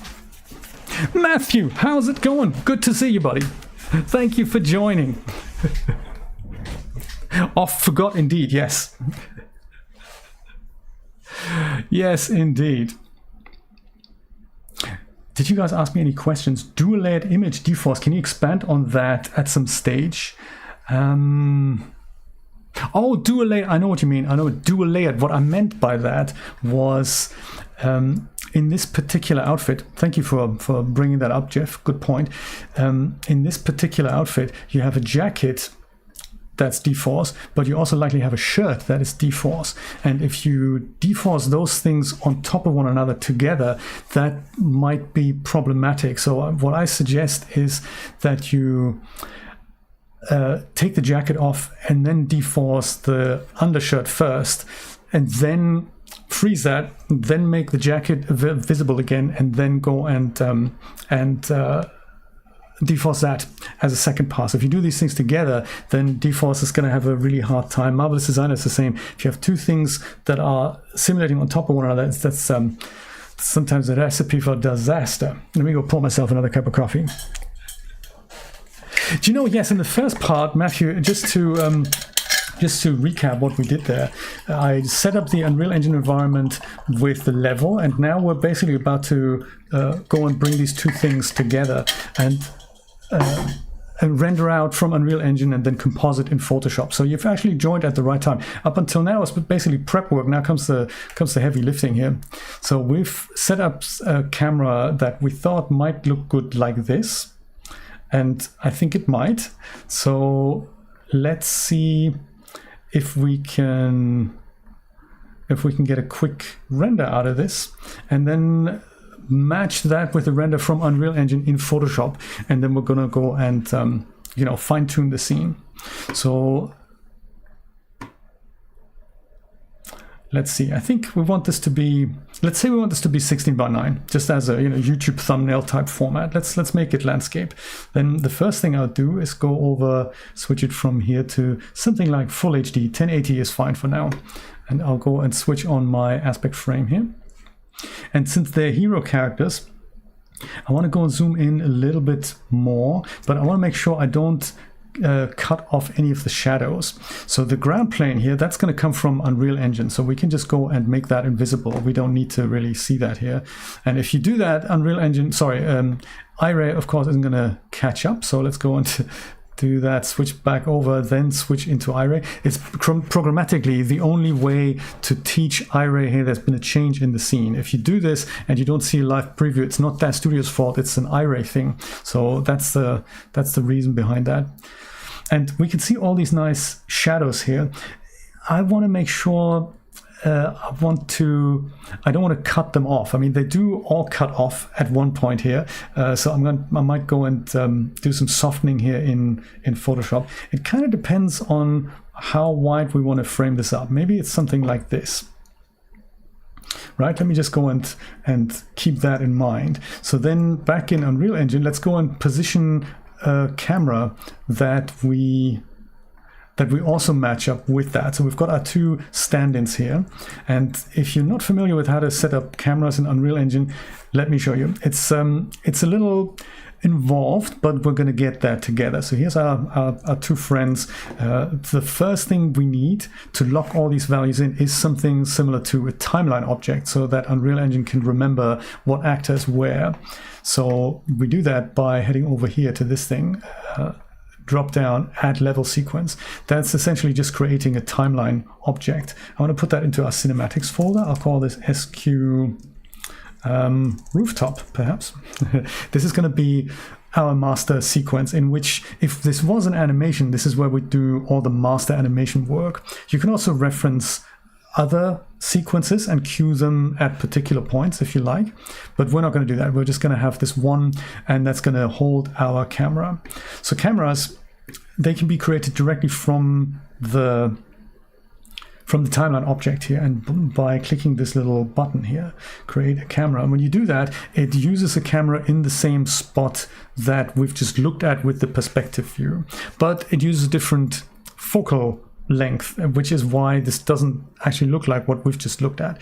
And in order to rectify that, under Cine Camera Actor, that's the object that has just been brought in, that's being spawned here. That little orange icon means the sequencer takes care of creating that.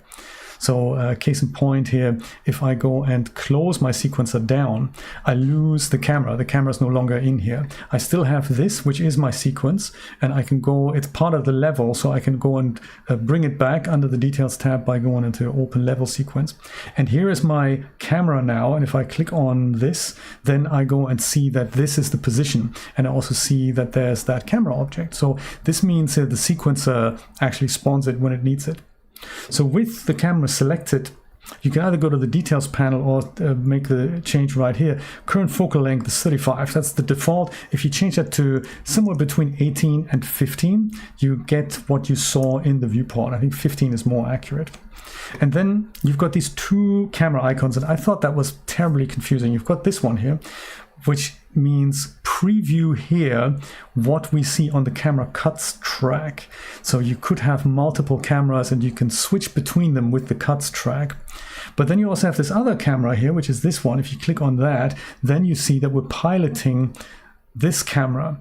And if you're on this, you can make a change with the normal viewport controls and fine tune what you're looking at. But if that other thing is selected, then you can't do that because you're not physically controlling the camera. So one of those things. Let's say this is what we want here. And this is almost sort of the same thing that we saw in Daz Studio. No, actually we've got them slightly wider here.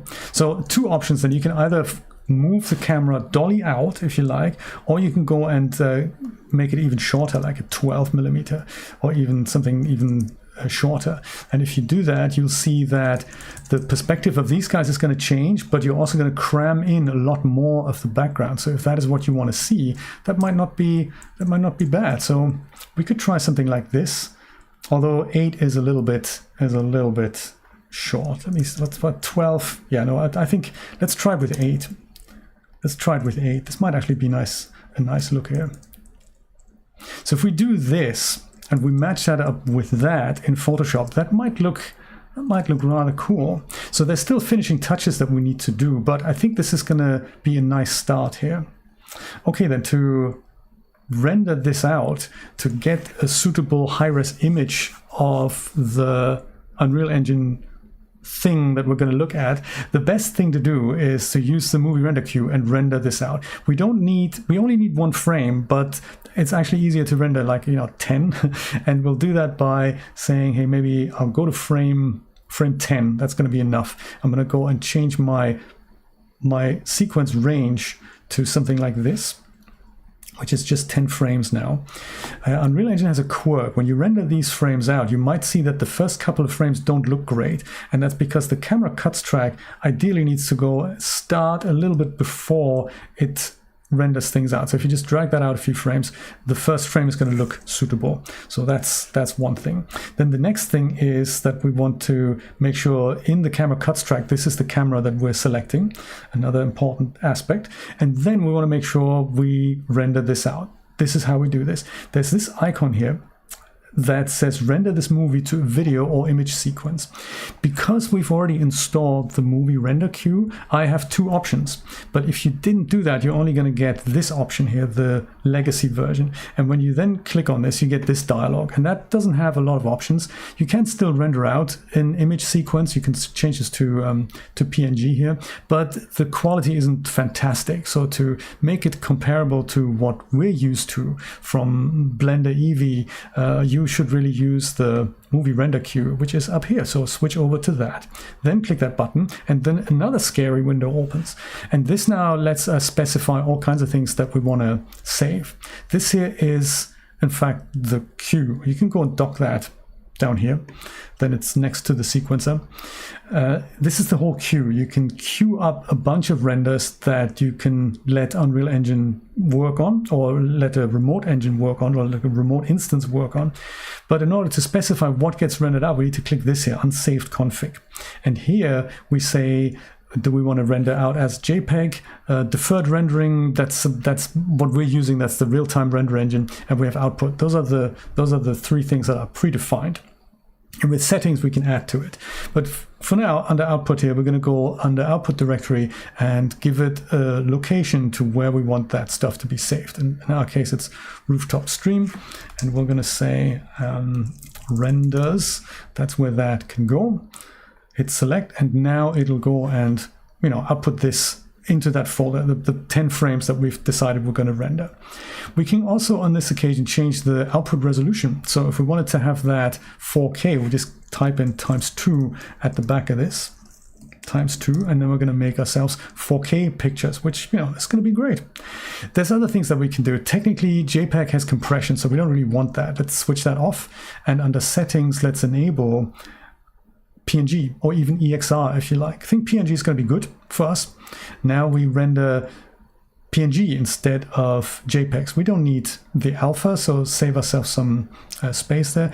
But you could also re-enable JPEG. So if you wanted JPEGs and PNGs, you can have that, one with, one without transparency. That's feasible. Or if you wanted to have a JPEG and an EXR sequence, you can do that. But what you don't want, you don't delete that. You just have to disable that, and that's how we can then go and render. Okay, one other thing that I want to add here is anti-aliasing. And I'm going to leave that on 1. Just here, it just looks a little bit better. It's a few more render passes for the engine, but we're barely going to notice it. And now I could hit accept and then click on render, and then, you know, things are going to be rendered out. But before I do that, notice that settings still says unsafe config. So it is a lot to take in, I know, but this means I won't be able to bring back my changes unless I save what I've set up here. So if I wanted to close my project and bring that back, this needs to be saved, and I can do that up here. And I usually put that into save as preset. I'm going to usually put that into my render, my cinematics folder. Make a new folder here, call that render settings, and then I can bring them back easy, and I'll call this one RS rooftop 1, and then I know what that is. So now if I hit accept, you'll see that rooftop 1 can just be accessed from here. Okay, let's do this. Let's render this out actually without the mannequins here. Let me go and make those invisible, or better yet, track them on the sequencer and make them invisible that way. Render local. This might need a few more share compilations on first go. Scary Windows scare you. No, I hear you, I hear you. Oh, I've left the manis in. Yeah, I need to probably hide them on the sequencer. Let me go and do that. So that the sequencer knows these guys need to be hidden. You can select both of them. Also keep the playhead in the play range. Select both of them, head over to track in sequencer. That means Unreal Engine is going to realize, oh, these guys have control rigs, and it opens up all kinds of other crazy things that we don't really want. Puts us into animation mode as well. We don't really need that, so I'm going to go and remove the control rigs from both our people here and switch back into selection mode here. And then under here, I'm going to go and say this guy, actor hidden in game. I'm just going to go and disable his visibility on the sequencer. So when I do that, these two guys are now disabled even in the render. Okay, because I've got my render settings still as they are. Let me just go re-render this, and now we're getting 10 4K frames of this animation without the manis. And I've saved it as well. There we go.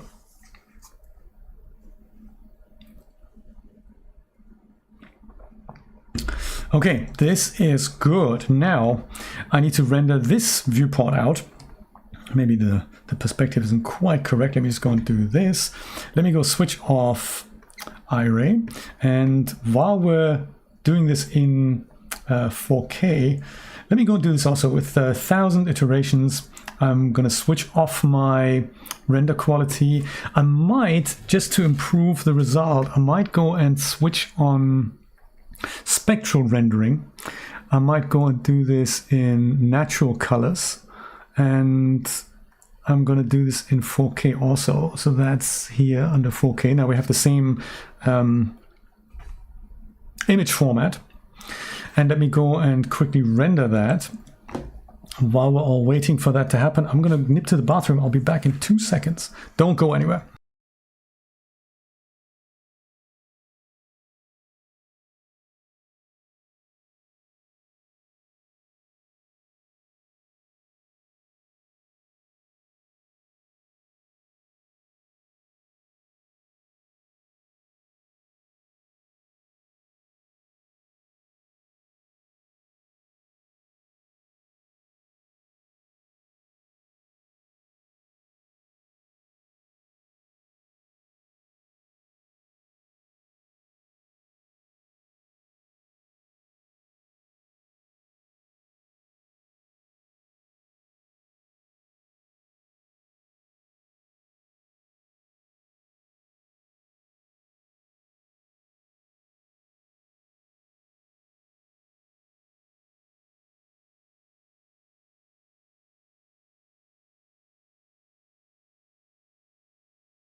too much coffee. And actually the figures have definitely rendered. Hair, that's a good question. Not at this point, you know. We're still blocking things out, and hair always takes long to render. This was relatively fast. The pose isn't great yet. So all these things, we're going to iterate over that. But as a concept, I think it's gonna work out for us.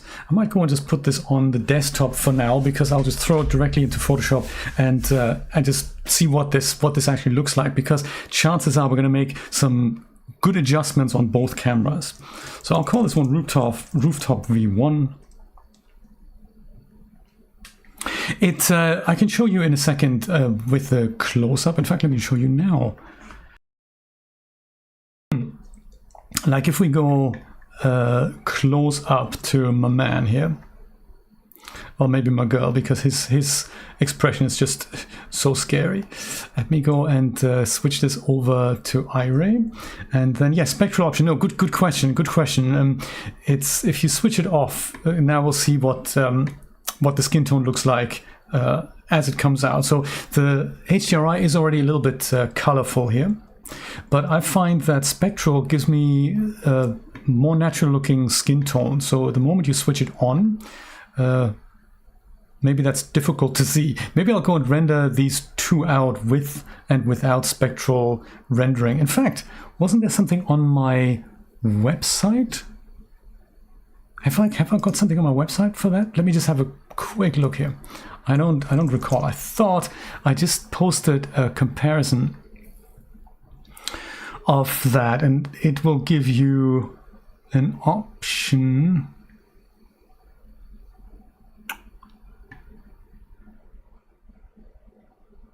Maybe there isn't. Maybe I haven't made it public yet.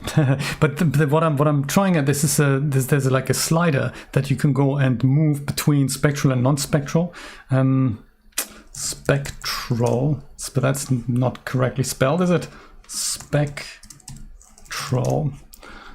Yeah, I haven't posted it then. Okay, good to know. It's homework for me. So if you render these things out, you play with these options. Natural is what I would use. Faithful, that doesn't look so great. There's also different color profiles that you can play with. But yeah, natural and 709 versus any of the others. So these are different color spaces here. I think, there we go. It takes a second to kick in.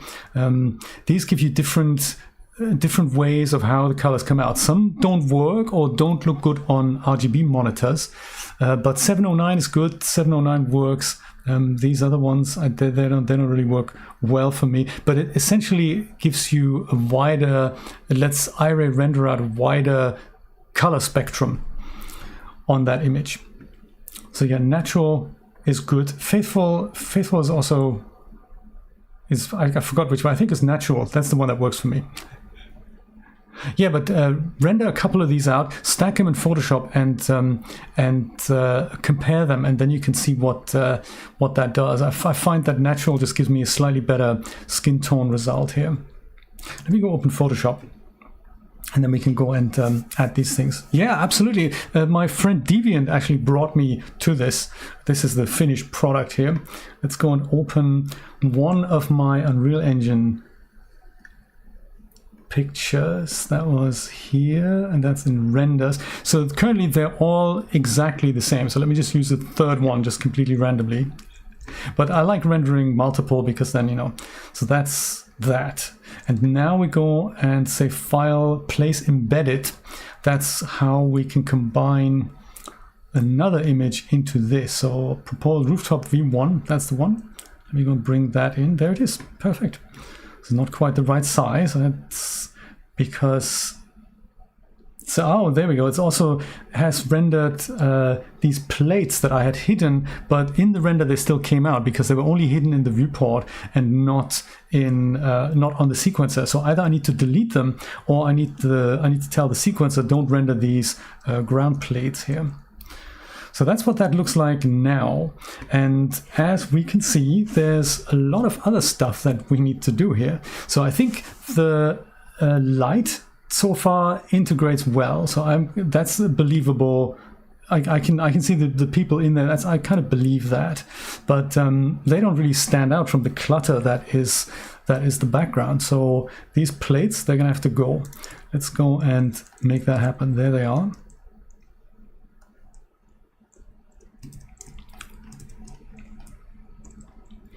I'll go and take that down a little. So let's take this and that away. And then we had a few others, didn't we, that were sort of here. Yeah, there we go. That one, that we don't want to see. And then there was this one that we don't want to see either. I think that was all of them. In fact, let's go and just take them all away. Oh yeah, when you move between working in the viewport and quickly looking at what is on your camera cuts track, Shift C is how that works. So Shift C will snap you to what the camera sees here, and then Shift C again, then you're back into this viewport here. This message here that sometimes happens, it's our streaming pool size. Our streaming pool size, we'll say 5,000, and then everyone's happy there. Perfect. I could configure this automatically, but it's one of those things. No, this is something that came as an Unreal Engine asset. So this is where the real power comes in, that you can go and pick your shot, render out a HDRI from here that you then import into Daz Studio. Then you get the lighting of that spot, and then you render your characters in Daz Studio and then composite these things in Photoshop. And we can do that with another camera angle. In fact, let's do that. Let's do that now, just so we get a little bit of practice in this. So if I wanted to have,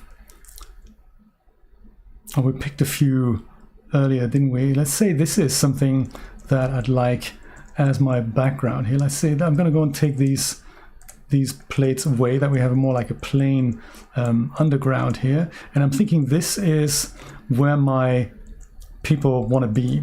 I can see that might work. This might be in the way here. Maybe this is where he's proposing with this blue thing in the background. Why don't we do that? Let's do that. This goes away just to have a flatter, plainer background. So again, like before, I would go and start with the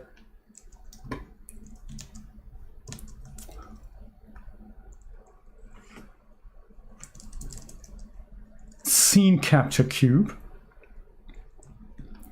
I go and bring that to roughly where my camera wants to be. And I'll say Control 6 here so that I can remember that location. Let's say this is where my camera is. Scene capture cube, then here with details, we're going to go and say cube render target. We can use the same as before because we already have one. Now with this open, we have all this already. That is our live HDRI from this spot.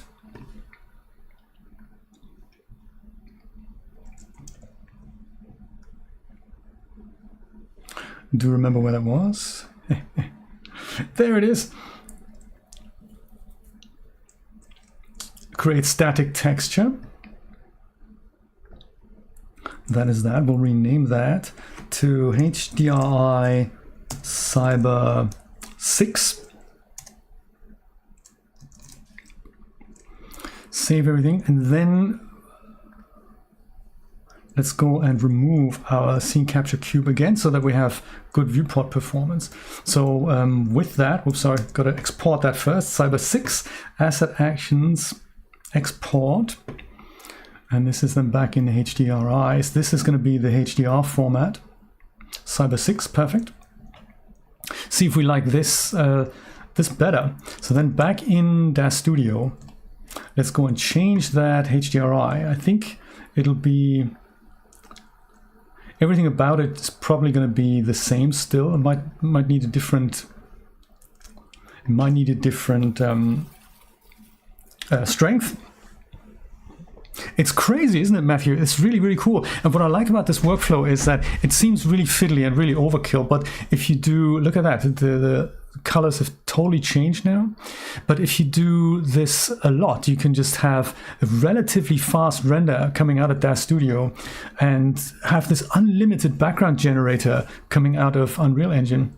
So yeah, maybe 30 is a bit too much. So let's go and make it 20, because we can increase that in Photoshop as well. So let's say we're going to use this. And now their lighting has changed, and this is now going to integrate with the rest of that. Well, oh yeah, maybe is this the perspective here? So we have that blue sign on the right. It sort of is, isn't it? Yeah, this is still very, very strong. So maybe 10, maybe 15 is enough.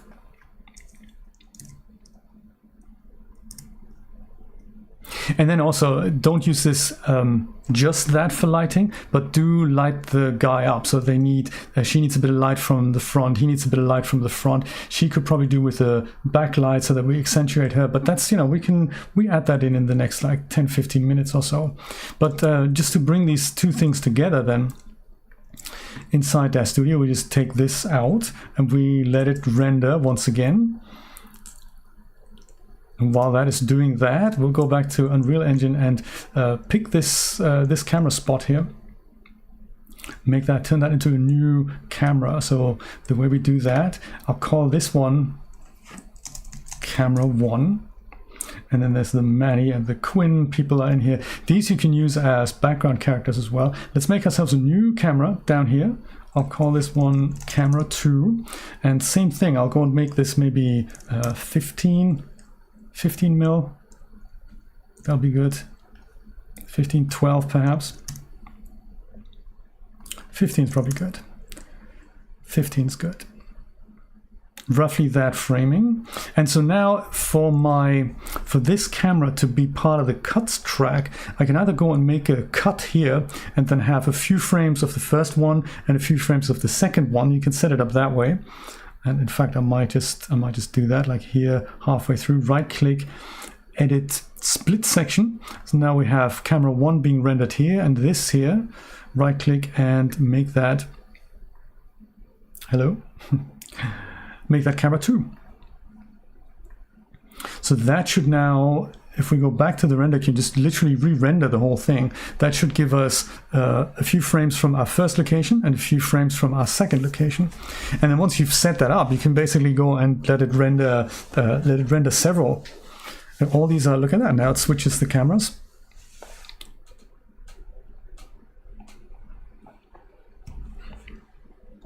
And it took us all but 20 seconds to do that. So it's very, very exciting, very powerful workflow, this.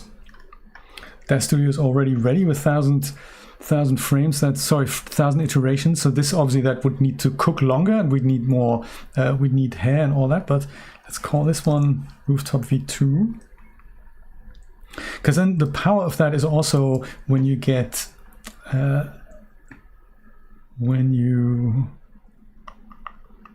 that is rooftop renders. There we go. Now we're going to go. No, that's not it. It's rooftop stream renders. There we go. Like this is our new location here. That's that. Now we go and place embedded.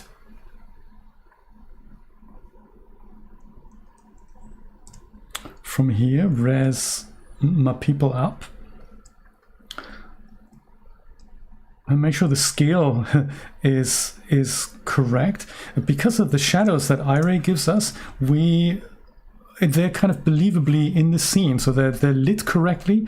They don't integrate great because you can now make some adjustments, which is nice. So you can, on one hand, what I would do here, you either set up the depth of field inside of Unreal Engine, or you fake it with Photoshop. Let me show you that in a second. But for now, I think I'm going to go and put this. Let me go take my face away so you can see what I'm doing on the layer stack here. This is going to be my background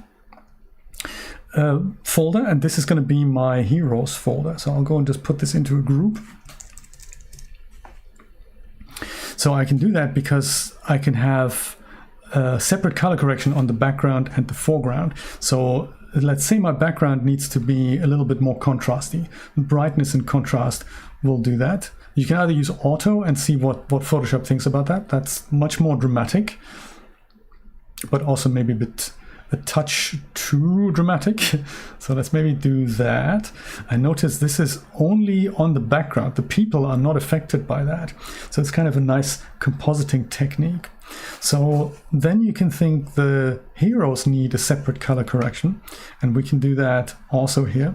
By default, if I do this, this layer will adjust anything that's below it. But if I hold Alt and hover over this intersection between the color correction and the layer underneath it, then this correction layer is being clipped to that image or the layer underneath it. So now if I adjust this, I only adjust my people here.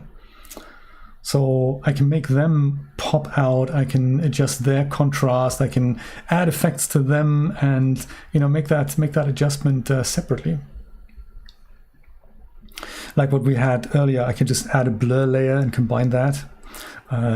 Depth of field to make these guys really stand out. So I would do duplicate a layer just by Alt left clicking and dragging. Then I have two copies here. And the one on the bottom, let's just say that's going to be my out of focus layer. So let me switch that off, right click on here and make that a smart object. This means I can apply some Gaussian blur to this, as much or as little as you need to make these guys stand out. Let's use 10. Smart layer just means I can now go back and adjust the blur retrospectively if I have changed my mind later and 10 was too strong or something. You can do that. Maybe 8 was actually quite nice. We'll leave 10 for now. So then I'll switch the first layer back on. So now I occlude the layer on the bottom. But what I can now do is I'll select this icon here, and that's a mask. And if I'm on the mask, so not on the layer, but on the mask, I could go and take a brush and take a brush like a soft round brush. And as I draw on it with black, the out of focus bits from the layer underneath it are coming through. So you can either do that and blur out parts of the image that aren't supposed to be blurred out. So I've gone a little bit over the top here. So these lanterns here, obviously they don't need to be blurred out.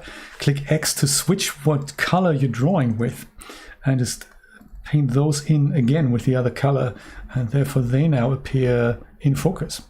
So that's one way of doing it. Like this sign as well, we might want to read that or half read that. That's a possibility. Or you can use something like, you can draw a gradient on this. So instead of having drawn this mask with a brush, you can go and let me just go and delete that. Or in fact, just duplicate that. Switch this off. This was like the hand-drawn version. Let's go and delete the mask and add a new mask here and use the gradient tool. I can never remember the direction. I think like from here to there. Let's see if it does the right thing. Yes, it does. So that has now created this gradient mask here. And that means that there's a gradual fall off between totally out of focus, a little bit out of focus, and in focus. And now once you've done that, you can still go in with the brush and then go and bring these lanterns here back into focus. Be careful that you don't paint out the pictures in the background. So I might need a smaller brush for that, but you get the picture. So you get a lot of flexibility if you do it that way. In the meantime, your machine can render, and you can produce a funky picture. So that is kind of cool. If you work that way, it just it speeds up the pipeline, and the people really look like they're integrating. They're part of the scene.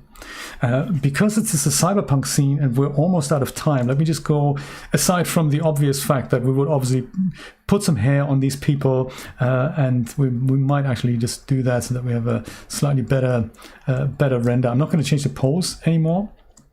But then also I can share this with you. So put some funky hair on these guys, but also put robots around the background, because it's the future. There's lots of robots here. Here, this is Kevin hair. I think I might go with Kevin hair, because that's Xola's good look. I think the hair needs a little adjustment here. We also have that poke through on the elbow. So those are things that I would obviously fix, and the hair would need to come out here. So we're going to go and do that. Right, Brian, exactly. Robots. The future is full of robots. What did I say she's going to have? Tara. Oh, she can have Phrase. Phrase is good. That was, what's it called? That was Van Helsing's hair. And she looks at, I like this sort of short hair, because, limited adjustments, and it all just looks good, doesn't it? I'll go and switch this back to the camera and crank up the iterations a little bit and let it render while we place robots in our scene, and then, we'll see what happens. Oh yeah, it's by Aprilish, yes, of course. Of course. Render with 5,000. For example, let's see how that goes. Meanwhile, we'll go back into, that's not Unreal Engine. It just looks like Unreal Engine. Crazy that. We'll go here and place more manis around. I'm going to go and delete them from the sequencer, but they're still in our scene. And my camera position is locked in, so Shift-C will always switch me back to that. Let me see where my people are here. Oh, they're over here. Gotcha.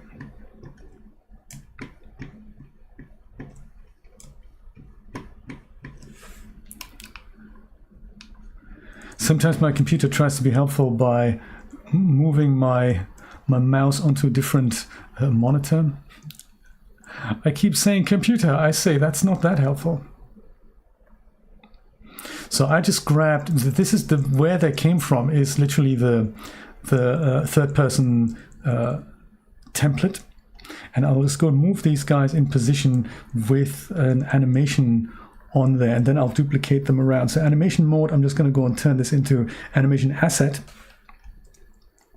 F on the keyboard focuses you in on where that is. So maybe this, I can just go and use a walking animation, MF walking animation. There we go. That's our pose here.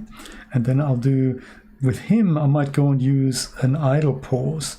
So animation asset, and let's see if we can find something like idle, because that also, MM is for the men, MF is for the women. So he's male, she's female, so she can walk. He just stands there.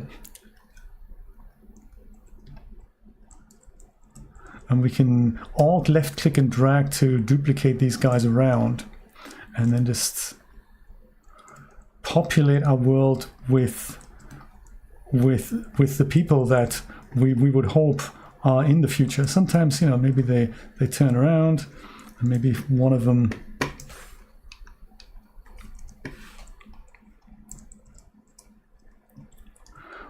even works behind here. Who knows?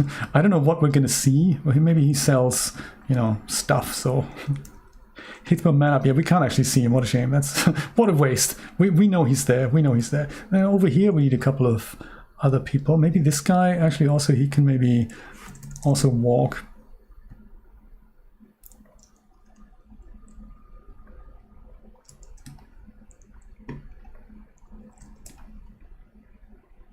Because it's the future. There's robots, there's this, everybody's a cyborg, except for our heroes, who are humans, which is why they are proposing or something. Trepidation. What is that? I like it. Trepidation sounds good. Has anyone heard anything about the 50 cards? Are they coming out at the end of this year, or how does this, what's the consensus? Are you tempted to buy one? I'm going to have an idle animation on her.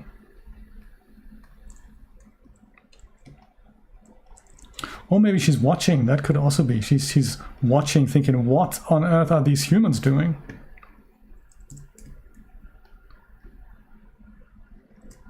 Well, that's a nice scene, I think. I'm not going to bother with things behind here, but since we've locked everything in, let's just go and render all of this out again. We'll have to figure this out in the next episode. Maybe that could be, you know, could be a whole series, Jeff. Who knows? Next year, probably Q2 or Q3. Okay, that's good to know. I'm thinking I might actually skip the 40 series altogether. I'm really happy with my 3090. It's doing me proud here. I think I'm okay with this. Never had an iRay render and an Unreal Engine render at the same time. So let's see if my computer blows up. Patent place, that's it. Do you know, and then you could call it Patent Place 2169 or something like that. Do you know what they have? I don't know why, but down here in Miami Beach, they've had the power people, Florida Power and Light. They have a new power building, and they've been spending the last 2 or 3 years digging up the road and going through the park and putting up a massive power cable to this new distribution center. And we're all thinking that's probably because people are going to need bigger power supplies for NVIDIA cards. This is exactly what I'm thinking, Brian. Totally correct. I think I've overloaded my system here. What am I doing here? Nothing's happening. Also, I can't tap into the... Oops. That isn't good.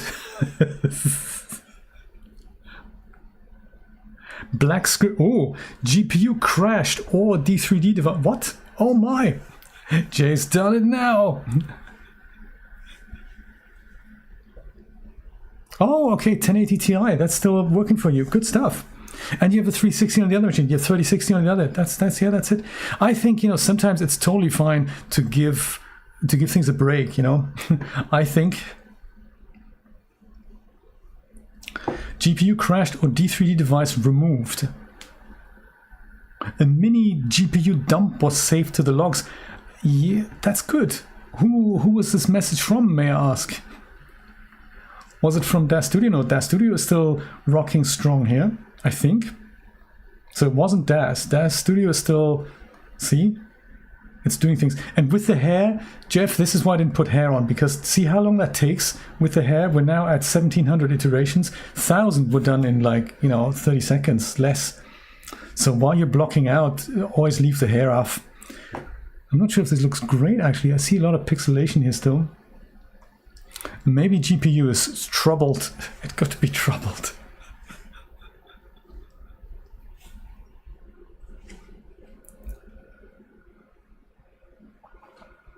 Do the suborbital flight, Trevor, instead. I think that might be even nicer.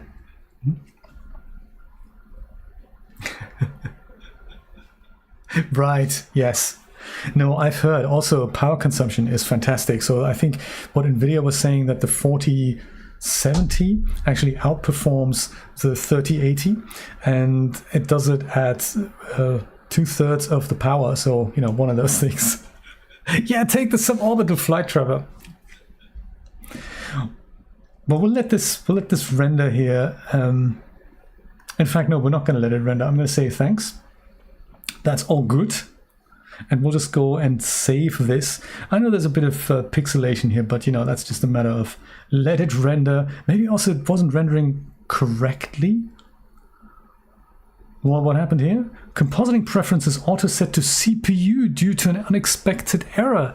You can re-enable GPU compositing in your preferences if needed. Yeah, I would love to. Oh, now Daz has crashed as well. Okay, I get you. That was, yeah. Jay's done it now. He's overloaded everything. That's bad. Uh-oh.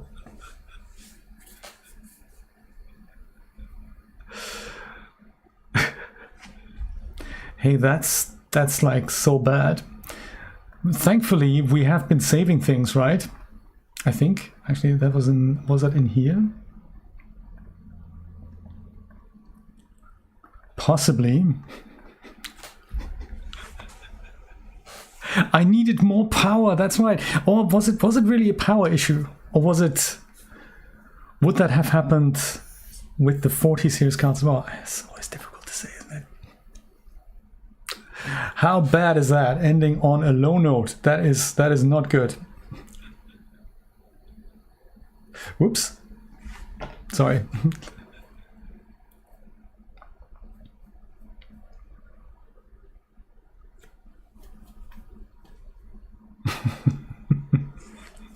It was the hair, of course, exactly. Has the hair been saved? I think I may have saved it not before I put the hair out. We'll do a quick hair render and then go and put this together so that at least we have a final picture to go with. Come on, 10 more minutes, we can do this. Okay, David. Yeah, I think in that case, if you have trouble with Photoshop and Daz Studio together, you may need to have a RAM upgrade. Treat yourself to a bit more RAM. That'll do you good. I think Adobe programs, they all hog memory. Right, Brian? I totally agree. Yes, I've recently upgraded to a ton of RAM by necessity because it was just... I have so many very powerful apps open at the same time. And there was a tip by Matty Manx, actually, who said, you know, if you have a lot of RAM, like 64 gigabytes upwards, you can actually go and... This was Cyber 5. Okay, let me go and load in Cyber 6. And I think the only thing we did was just turn this down a little, pop some hair on, pop a render on. And then we do that. Matty said if you have large amounts of RAM, so 64 gigabytes and up, you can't disable your Windows swap file because it really doesn't need to bother your hard drive. That's a really good tip. Simpler hair. They were simple. They were simple. It was because I was rendering in iRay and in Unreal Engine at the same time. Let's just not do that and we'll be totally fine. The BLT drive went AWOL. Yes, probably. Has this loaded in here? Yes, perfect. So I think, what did we say? Was it 15? I can't quite remember. Oh, we also haven't quite set up the camera, so that has also been obliterated. So we'll just have to go do this again. No worries. Camera, and then we have aspect frame, and then we have, this is going to be 4K. That's cool. Is that the camera? Oh no, we had the camera. We had the there, something like that, right? Was it like that? It was like this, wasn't it? There, perfect. Forget camera 2. We did have the camera, and then the ground we're gonna make that invisible, and then we go and put hair. Come on, hair. While we're thinking about it, phrase hair on you. Male ring boxes here, and Xola, he had, what was his hair again? Xola had Kevin hair, didn't he? Hello? Thank you, Brian. Thank you for reminding me. Kevin hair, there we go. Kevin hair. Okay, with literally no further adjustments.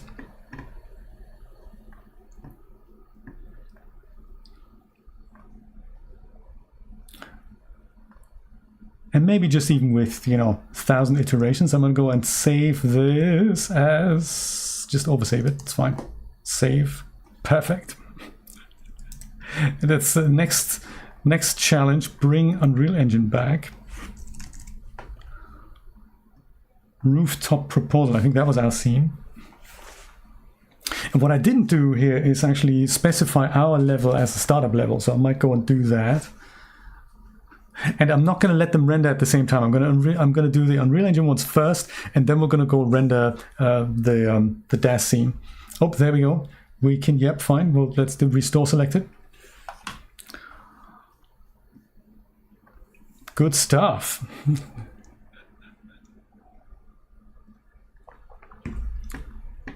We would like to open that as well. That's perfect. That's also good. And we have... these are all still save the rooftop proposal. There we go.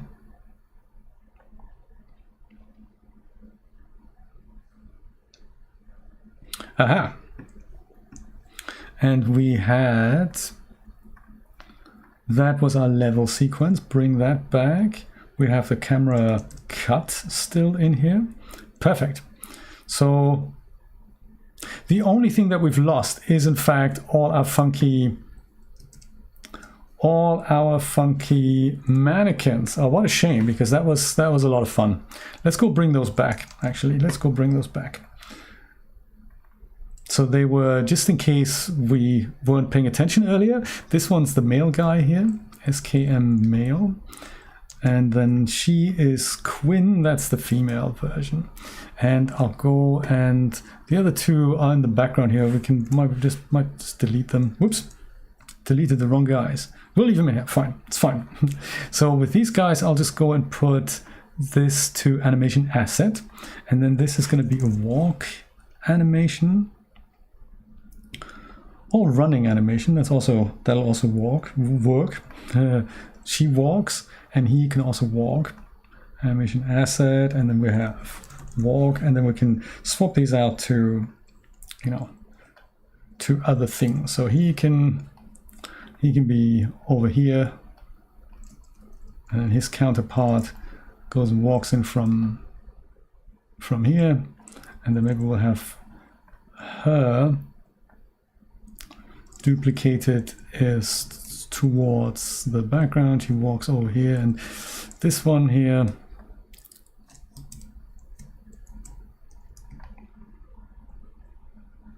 she just does that, and maybe then we have one other onlooker here.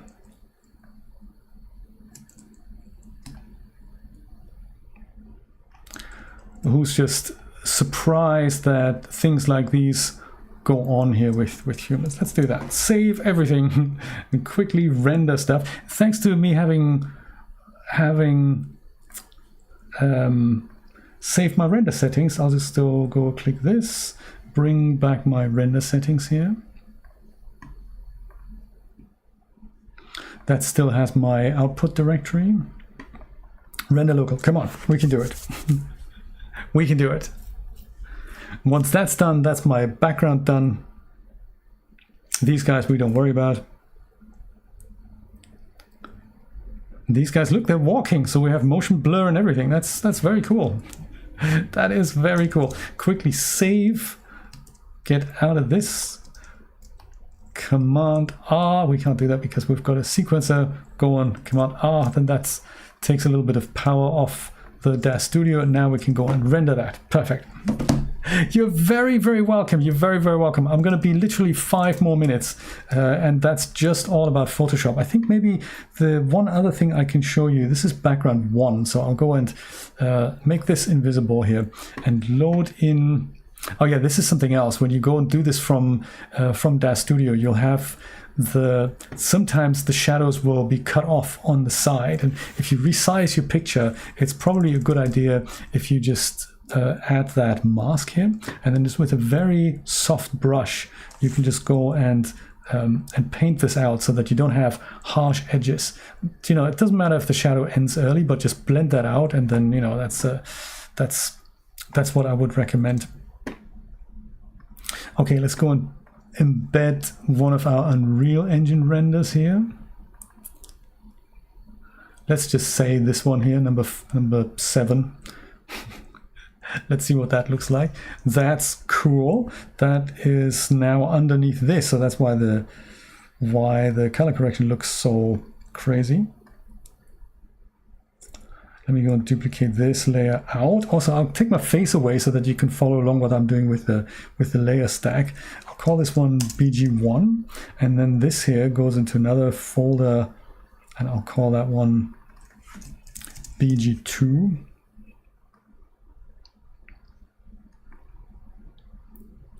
I'll put the second color correction node into the bottom layer, and then we can see what we want this to look like. So that is for the characters, and then this here we can make that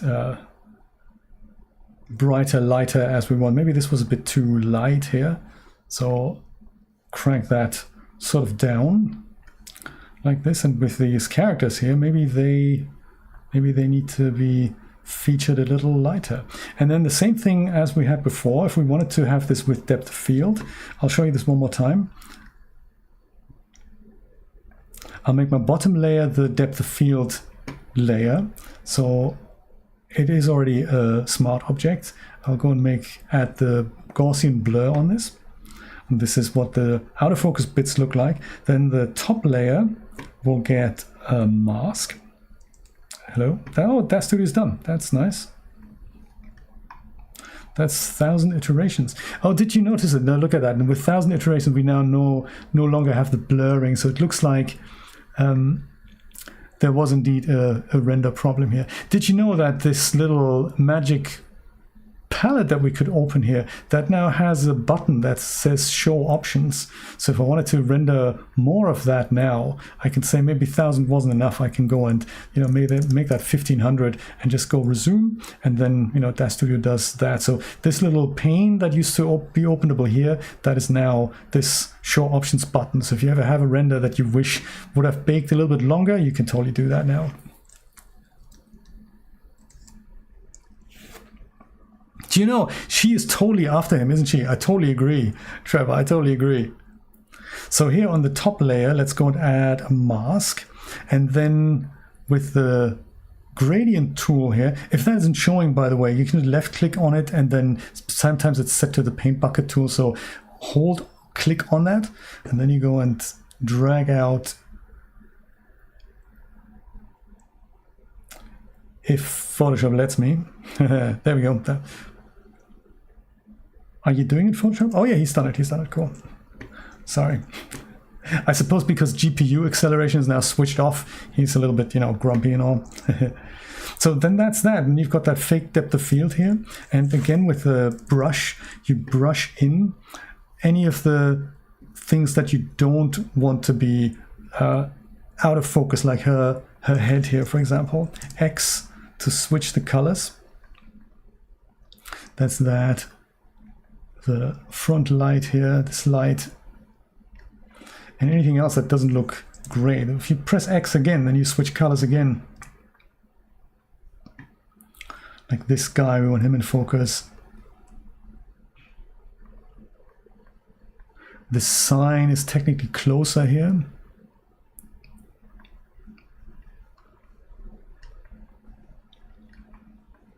And then it looks fairly natural.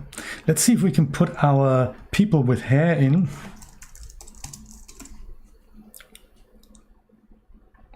I'll call this one Rooftop V3 and put this into that folder here.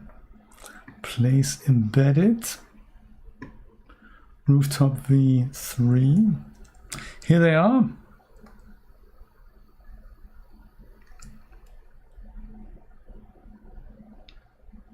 Sort of in this position here. Maybe that's a bit big. Yeah, we don't want the scale of those guys to be off compared to the robots, so maybe we need to make them actually a little bit smaller, just seeing these guys next to one another. Maybe this is better. This is a better choice. And we'll go and make our original ones invisible. Take that color correction mask onto the top.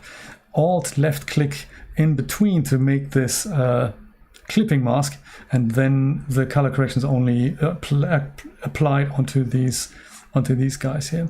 And then if there's a little bit of a framing issue, maybe we can go and move him over sort of here. It's believable. It's believable. For me, at least, it is. I hope this was helpful. I'm hoping this is something that you can get into your workflow. And there's all kinds of things with compositing. You can draw little sort of fluffy spikes here, and you can really just do things to your picture that really make it stand out. Like another thing I would suggest is always that vignette. That's another thing. I can maybe make that a new layer here above the background. See, that's another one that you can do. Draw out this oval shape here, and then Control I to Oops, Control I to, whoops, man. Okay, fine then, invert Control Shift I, that's it. And then make that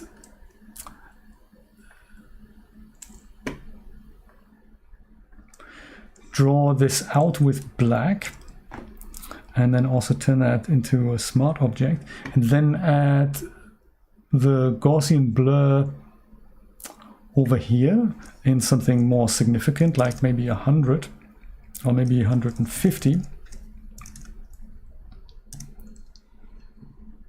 And then drop down the opacity of that. It doesn't have to be much, but it really draws the attention to the subjects, and it leaves the inner part of the picture untouched. So that's also a neat effect. And then, of course, overall, there's always an overall color correction that you can use, like color balance, and maybe make that a bit cooler, and then add something like not that actually, sorry, like a hue saturation is one thing, but I like the vibrance one. So increase saturation only a little bit and do the rest with vibrance, so that makes all the blues and whatnot pop.